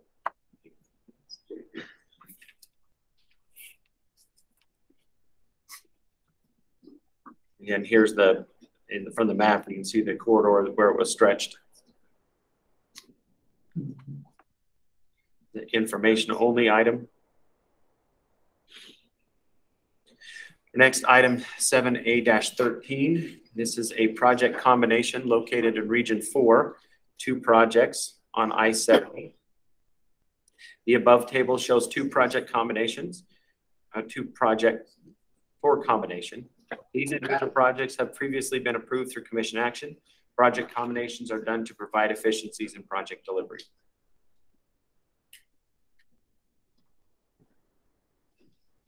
Also shown as information only.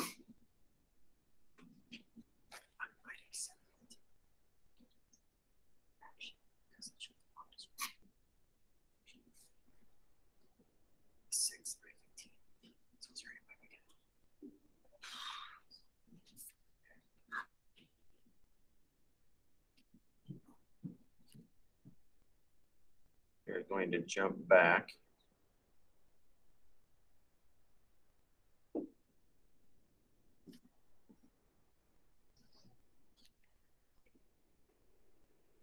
Looking for our fact sheets.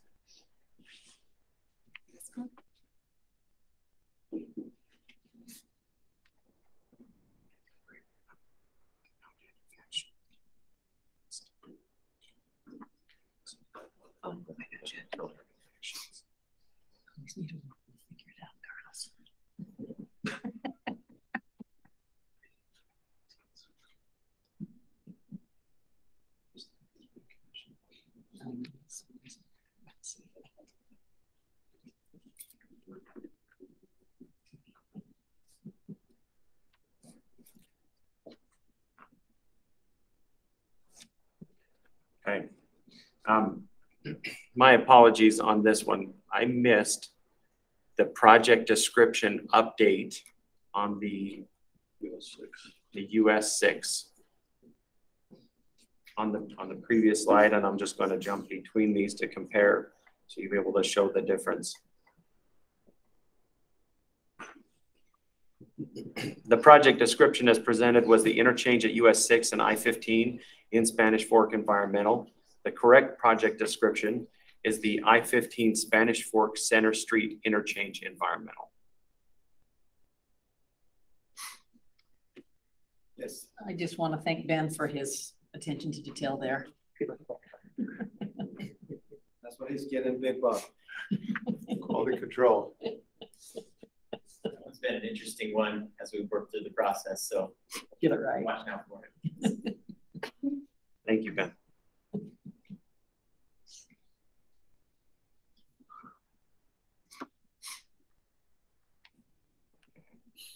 This back to the culvert repair and the drainage improvement project combination. Again, this is an information only. These projects have already been reviewed and approved by the commission. Our next item, 7B, this is the 2022 programming workshop proposed program values. As we've discussed in the March and April workshop, it shows this graphic shows the previous year funded, the strike through in red for a programming change, the previously approved in blue, and the proposed funding in orange. In white and grayed out, those are projected programming which action is not being requested. Only those items in orange and then those items in red text. That's a pretty effective way to demonstrate it.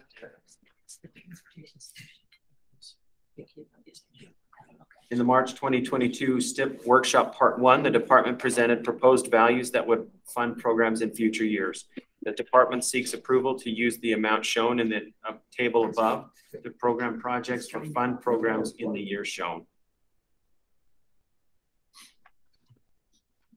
Our request today is a motion to approve the proposed program values from the March 22 programming workshop as detailed.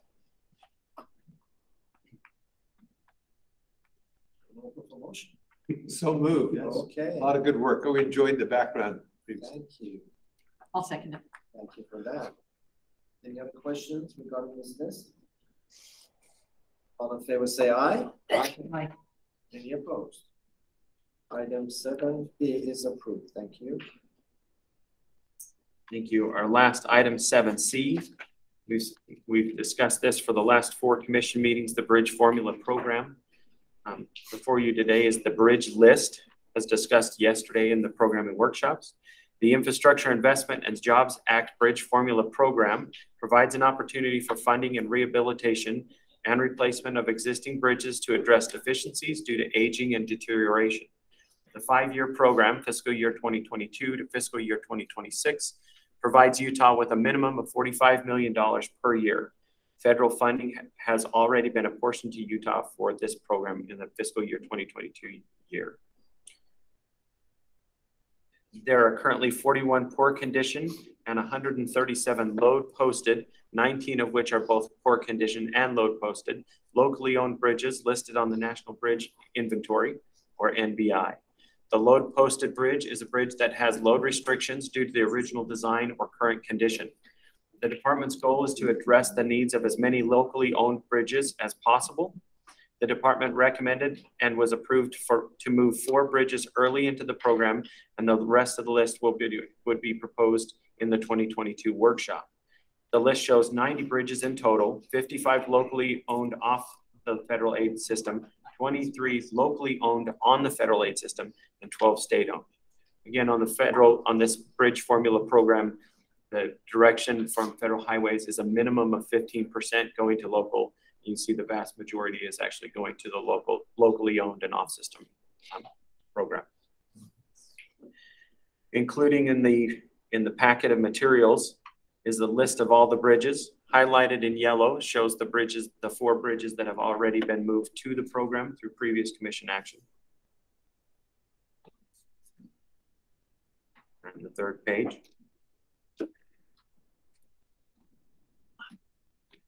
Our request today is a motion to approve the bridge formula program structure list as detailed. Mr. Chairman. Yes. Thank you. Right, second.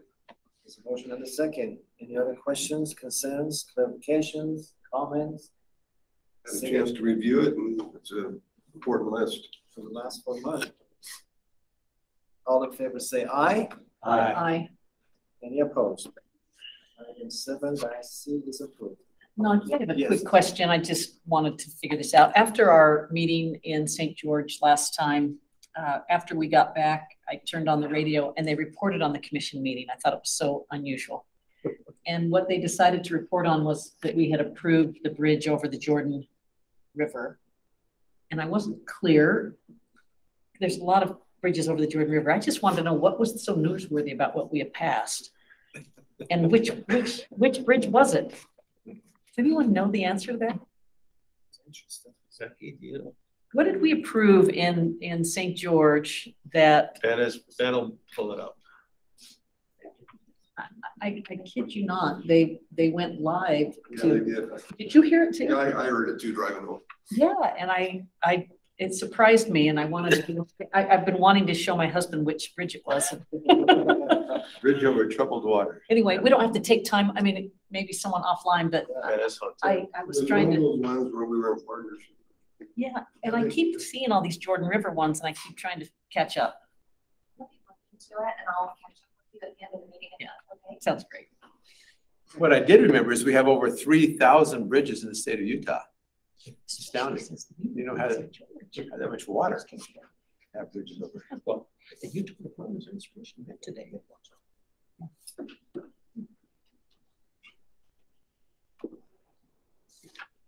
Thank you. Good job. Next item on the agenda is item 8, corridor preservation, and Charles Stormont is coming to present that. Thank you, Mr. Chairman, and good morning, everybody. I'm experiencing a new phase of life, so I have a new accessory. We'll take a look at the fund balance moving forward. Right now, we have a little over $50.5 million. We've not had any reimbursements or purchases from third parties at the moment. We've had a good, healthy rental revenue tax. My computer is now not matching what's on this. Okay, it's back. At $720,000, healthy rental revenue as well.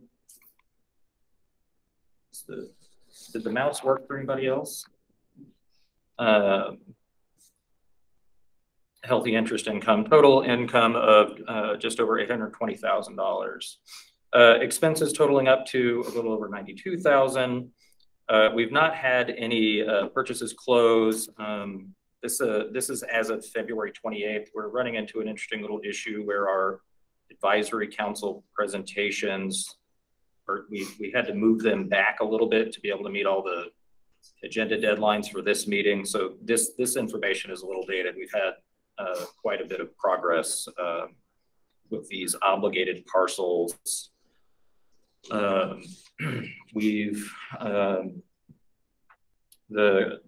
trade with the church is sitting in their attorney's office. We're nudging them regularly to try and get that moved forward. We will have a deobligation request for Ms. Parker because that project has been funded. We have a couple of contracts signed with Mr. Lee, and I believe the Armfields are going to sign very soon. There's the Beechers are going to sign in a couple of weeks. We've got an appointment scheduled with them. The Bar T and Saratoga 262 are at closing with our title company. We're working on, and you'll notice we've got Lee and Zollinger on here as pending your approval, which you provided at the last commission meeting, but which was before our advisory council meeting. So there's going to be a little crossing. I'm happy to provide updates every month if those are of interest. We have a total of 21.4 and change million obligated and not yet dispersed, which would leave a fund balance of just under 30 million. We have 3 parcels that we'll discuss with you today. If they were all approved, their net total is 680,000, and that would leave us a fund balance of just over 29.1 million. And then just so you can have the visual of what the income has looked like over the last little bit. Obviously some swings and cycles. The last month, it does look like we are doing well with the motor vehicle rental tax revenue. I understand last month we broke $1 million, which we've never seen before. Not sure if that trend's going to continue or if we're going to cycle like we typically do, but that's, I guess people are traveling a whole lot more now. Charles, I'm really interested in watching the opening of the new convention headquarters hotel at the Salt Palace. Those of you who've seen it, it is a magnificent structure. And the predictions are it will do wonders for our convention industry. So I think it's a very promising development for this fund. Just help us win more conventions, larger conventions, and more rental cars. Yeah, what corner that Mcmillan, I mean, I haven't You driven. cannot miss it. It is so beautiful. It is on Second South and would it be West Temple? And it is a stunning high rise. It's a bit high at Regency. It is a marquee landmark in our city. Don't try to go to the post office downtown. It's not there anymore. So where the post office used to be. Kind of an area. It's actually right on the block of the Salt Palace. They Yeah, put it in it's the a corner. block over. Yeah, That's it's not where the post office. And Well, if usually you, come up through the west. you kind of think of the mechanics of a hub city for Delta transit connection and a convention hotel right at the convention center, it's going to be really, in our time zone, it's going to be, you know, help. We were already attractive for conventions, but we just are taking a huge step. It's pretty remarkable how much I used to work on Second South, a block to the east, and it is a different world than it was even 10 years ago. It's pretty amazing to see the tremendous growth. If there aren't any questions, we'll move into item 8A. I have a good map you were asking about where is SR37, and let me scroll down and show you. This is a new interchange project that will extend out to the west. Currently, it is funded right up to, this is a rail corridor next to the O'Brien's home that will become an overpass. So they are just outside of the funding mechanism. You discussed a moment ago advancing this as a priority. So we anticipate you might do that in a couple of months. The O'Briens are aware that that would change their eligibility for relocation. We will reiterate that to them, but they are interested in going quickly in this very dynamic real estate market, and that's what we're going to try and accommodate for them. Their home sits on just under a quarter of an acre. I'll scroll down to a zoomed in map. 1818 North, 550 West in Clinton, Utah, 1764 square feet, 2-bedroom, 1 bath on the main floor, and a finished basement with 2 additional bedrooms downstairs. They've got a large RV pad, no garage. They've lived there for about 2.5 years. They just went through a city project that they heard about our project. They said we would like to be purchased. They didn't want to go through another construction project. They've had a little trouble getting it sold because of the announcement of our project. And so there's a clear hardship. The property is appraised for $410,000. And as we've noted, the project is coming up quickly. So there's a fairly clear need for it. And our advisory council has provided a favorable recommendation for the acquisition. A request of the commission would be approval to proceed with the purchase of this property at the appraised value of $410,000. So moved. Remember the to commission, second I know how hard Charles and his team is working. It's very busy times for them. We have a motion and a second. Any questions from Charles about this parcel? Seeing none, all in favor say aye. Aye. Any opposed? Item 8-8 is approved. Moving on to item 8B, not far away, 1823 North, 810 West. We have a vacant parcel, again, on the same SR37 future project. The relocation issues that the former homeowners would face would not exist here because this is vacant ground. The Geisler family who owns this parcel that's just a hair under 1.5 acres sold their business next door that provided funding to support their mortgage payment on this parcel. They are experiencing a little bit of a hardship. The project is making it difficult to sell this parcel, and so they have approached us. There is a fairly clear need, as you'll see. We're going to cut right across the front of this and eliminate access onto this 1800 North SR37 route, which would create a substantial damage to the remnant parcel. And it's our customary approach in this situation to acquire the entire parcel and see what happens. Projects really enjoy these vacant lots as lay down yards, places to store equipment and park vehicles and those sorts of things. So there is a benefit to the department and to the project of a total acquisition like this, even though the needed piece is relatively modest compared to the overall size of the parcel. It has appraised for $246,000. Again, there's the need for the future project on SR37, and the advisory council has made a favorable recommendation. And our request would be to proceed with this acquisition at the appraised value of $246,000. I would move for approval. I'll second that. There's a motion and a second. Any other questions, concerns? Comment? Seeing none, all in favor say aye. Aye. Item 8B is approved. Thank you. Thank you. And finally, item 8C, we're going to move down to Sigurd, Utah, middle of the state, not far from our Region 4 headquarters in Richfield. This is a parcel owned by Mr. Randall Stewart. It's currently used for agricultural purposes. You can see we're a little off of I-70 as the State Street or 89 moves its way up towards I-70. Scroll down. The future plan project is going to realign the connection of the local, oh,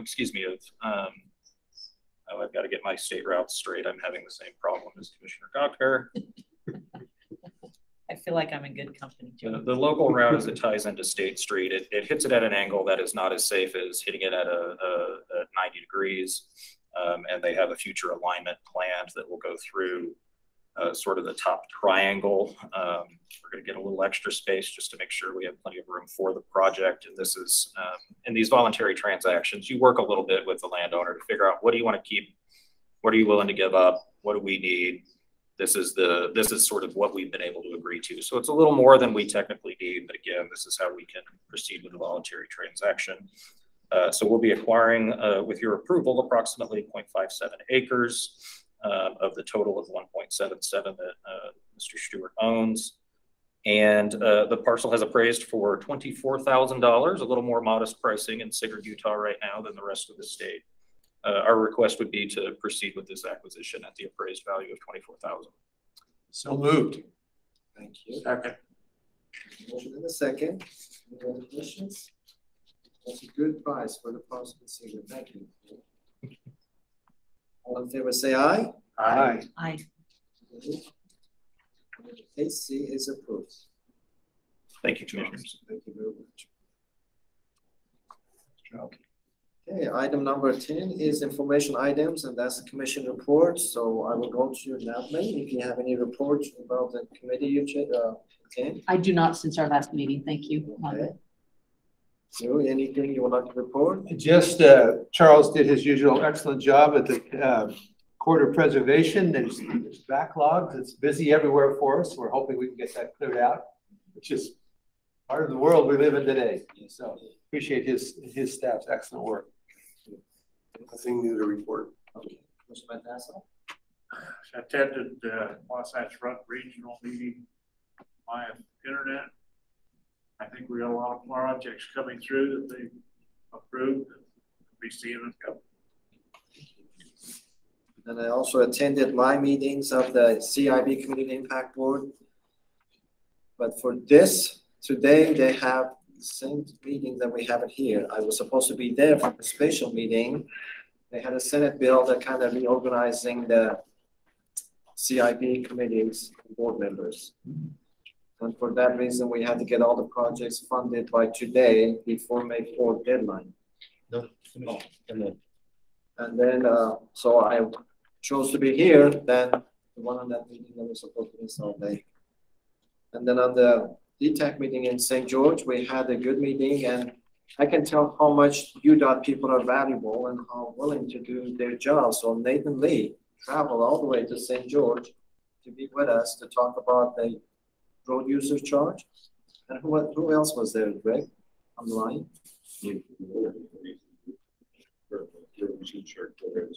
But somebody else was online also beside Nathan.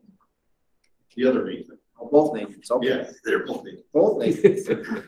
They did a good job because education was needed for all of us in that committee at the Dixie MPO. A lot of people had asked questions about the future of the UDOT and their projects, what it's going to take. And it was impressive how much they brought us and what kind of knowledge they shared with us. So it was good. So thank you. Carlos? Yeah, Mr. Chairman, thank you. If we would like a little response to Commissioner Goffner's question on which bridge, Becky could give that to us. If that's okay. We'd like to hear it. That's a quick turnaround. She won't have any good sleep if she doesn't get the answer today. Yeah, so both of them that we approved last month were actually over, one was over the Jordan Canal and one was over the Salt Lake Jordan Canal. So I think they heard Jordan Canal instead of river. But I will pull both of those up real quick. It was item 8 from last time. So the first one is in Holiday on 5600 South.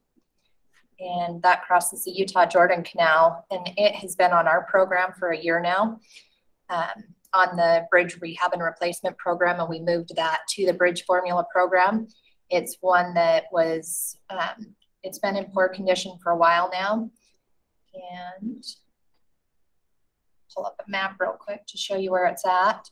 That's one that it's on the federal aid system. So Holiday does have a match for it, and they're committed to providing the match. That also allows them to start working on design now and move that project up by 8 to 9 months, because we found out about the funding a little late in the funding cycle. We didn't get started right away last October because it wasn't available yet, but we are getting ready to start coordinating design on that, move that one forward. So here's the map on that. It's right by Highland Drive and 5600 South. Oh, is it? I'm not sharing. Sorry.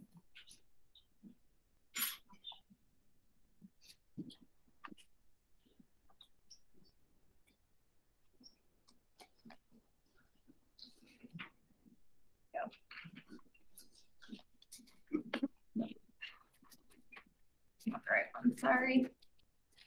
Trying on the fly.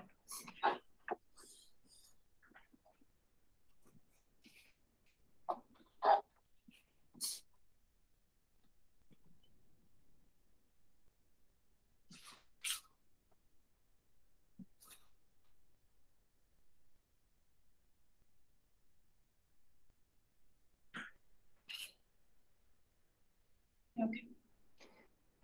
So this is on Highland Drive and 5600 South. It's one of those that are some of the susceptible details that we see deteriorating a lot quicker than some of the others.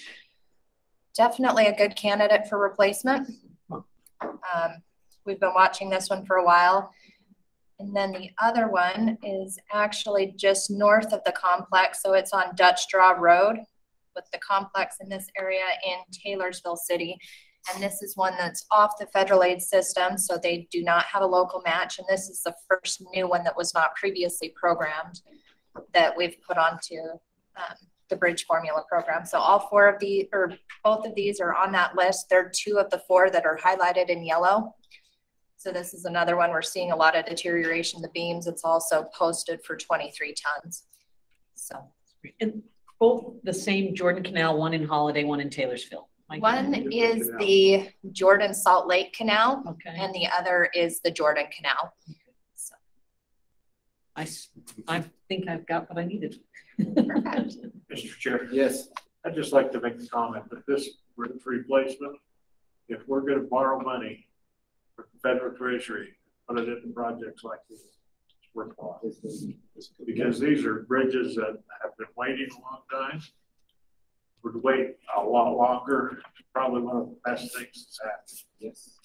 It gives us the opportunity to address every one of our poor condition locally owned bridges, which if we didn't, we were getting about 2.3 to 5 million a year to do that. So it would have taken us 10 or 15 years at least to get to that. By that point, we would have had several more dropping before. So this is a huge program to help with that backlog.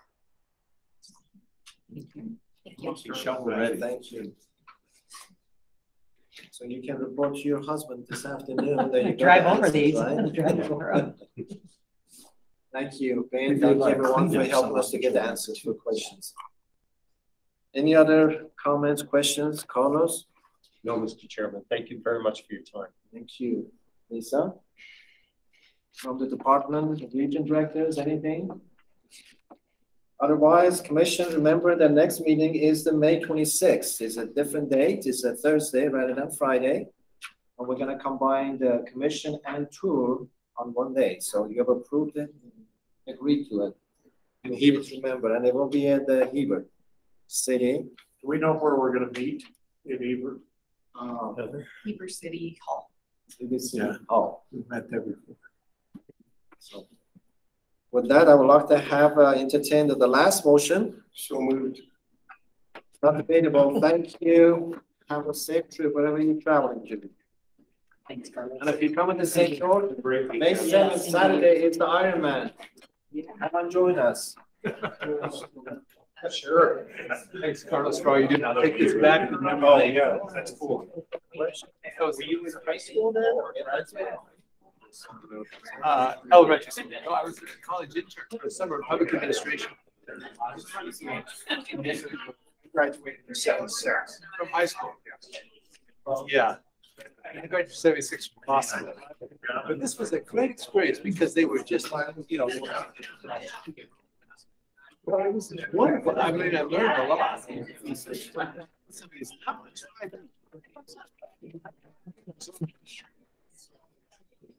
size there.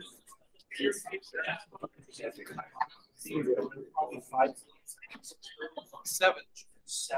There's 3.5 million, I think, just. Good roads. Thank you so much.